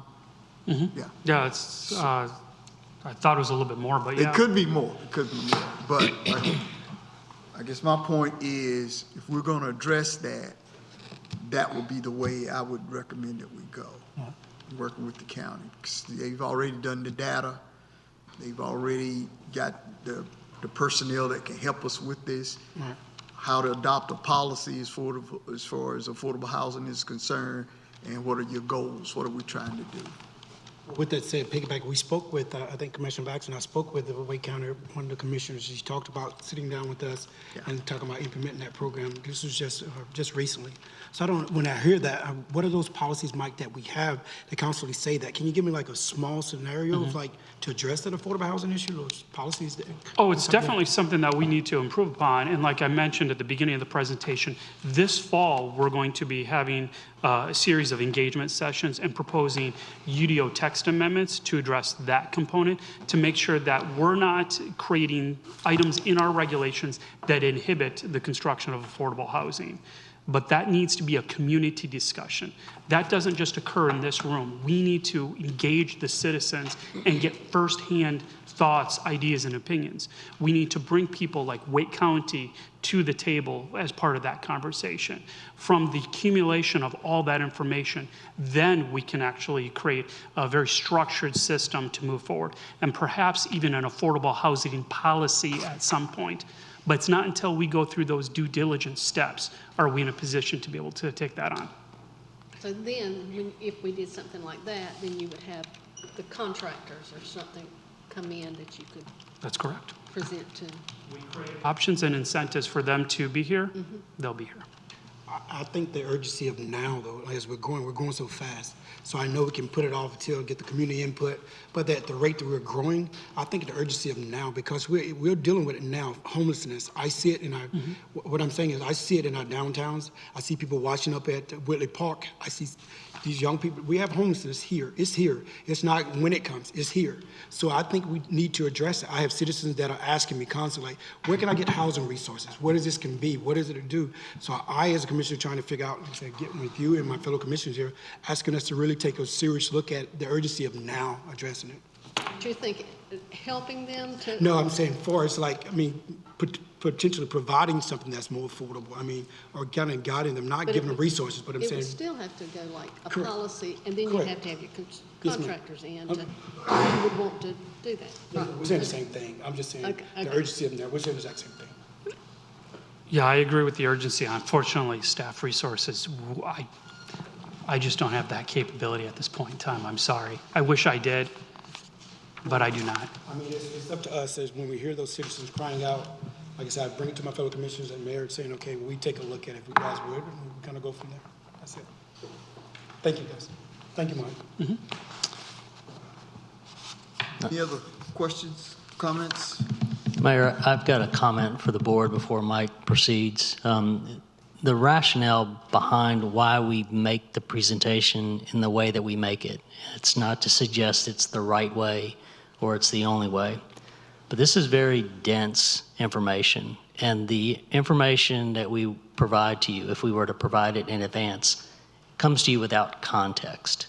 And so one of the reasons that we provide it in the way we do is so someone, a subject. The information that we can get prior to is definitely going to be beneficial, where we can kind of give that correct feedback to make it more beneficial. And they made a recommendation to approve.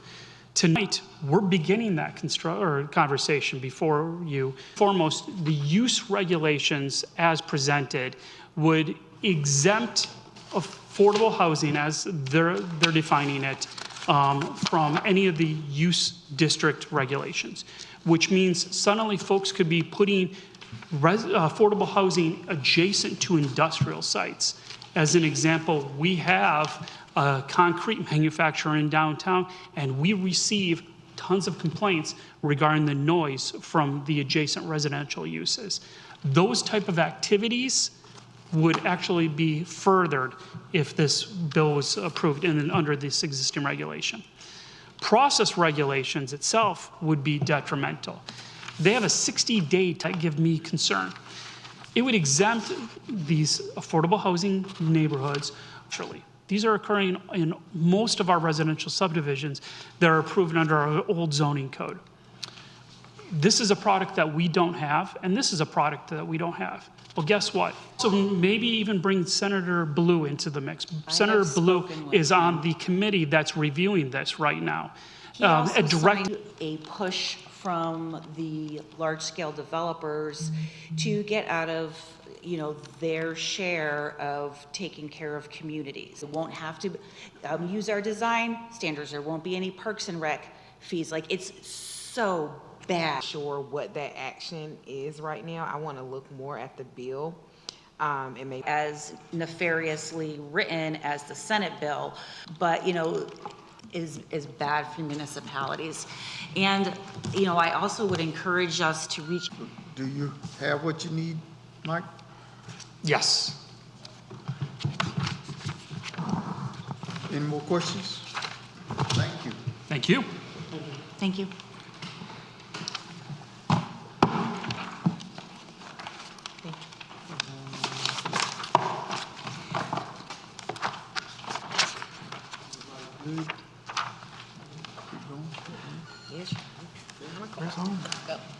Next, board conversation. Thank you, Mayor. The board has brought up compensation as a topic for discussion. I think they've got a couple of options. This is yet another example of a practice that has not been written. Directly to you and not just a percentage of it. And I don't think it would be unfair or unreasonable for both the commissioner compensation and the mayor compensation to be increased. Not in a large way, but certainly in a way that makes sense for the second fastest growing municipality in the state. Commissioner Miles? I agree with what Commissioner Mack said, but I think we also, as we kind of approach this, we approach it looking at the long term, looking at that double the population within the next 5 years as well, when we do reach that 20,000. So we look at that, so the future board won't have to come, potentially we won't have to come back and address it for a while. So we can do that now. I think they're again being proactive instead of reactive. Possibly to find a comfort zone where we're at, happy medium where we're all at, and kind of move forward from there. Commissioner Clark? No comment. Commissioner Harrison? Commissioner Laux? Yeah, I agree with the 100% of the insurance, if it's waived, to go to the commissioner rather than percentage. And as I stated at the last meeting, I kind of like the idea of commissioner pay going up to $8,000 a year, and possibly the mayor up to $14,000 even. Current compensation numbers together, and then also reflect what going to $8,000 and $14,000 would do, along with. Yeah, that's what we were talking. That's what we were talking about. Yeah, okay. Talking about. Yeah, okay. And also it's in the. Paid $8,000 a year, and if they opt out of the insurance, 100% of that money be included. Procedure manual, because, you know, like, if we're going to be paying a pro tem. I think we've got consensus. So just to confirm, bring back something that's an evaluation for the upcoming budget where the commissioner's pay goes up to $8,000, mayor's pay goes up to $14,000. LLC and Brothers Parking and Storage, LLC versus Town of Zebulon, North Carolina, as allowed by NC General Statutes 143-3.11A3 to consult with the attorney employed or retained by the public body in order to preserve the attorney-client privilege between the attorney and public body, which privilege is hereby acknowledged. General policy matters may not be discussed in a closed session, and nothing herein shall be construed to permit a public body to close a meeting that otherwise would be open merely because an attorney employee retained by the public body is a participant. The public body may consider and give instructions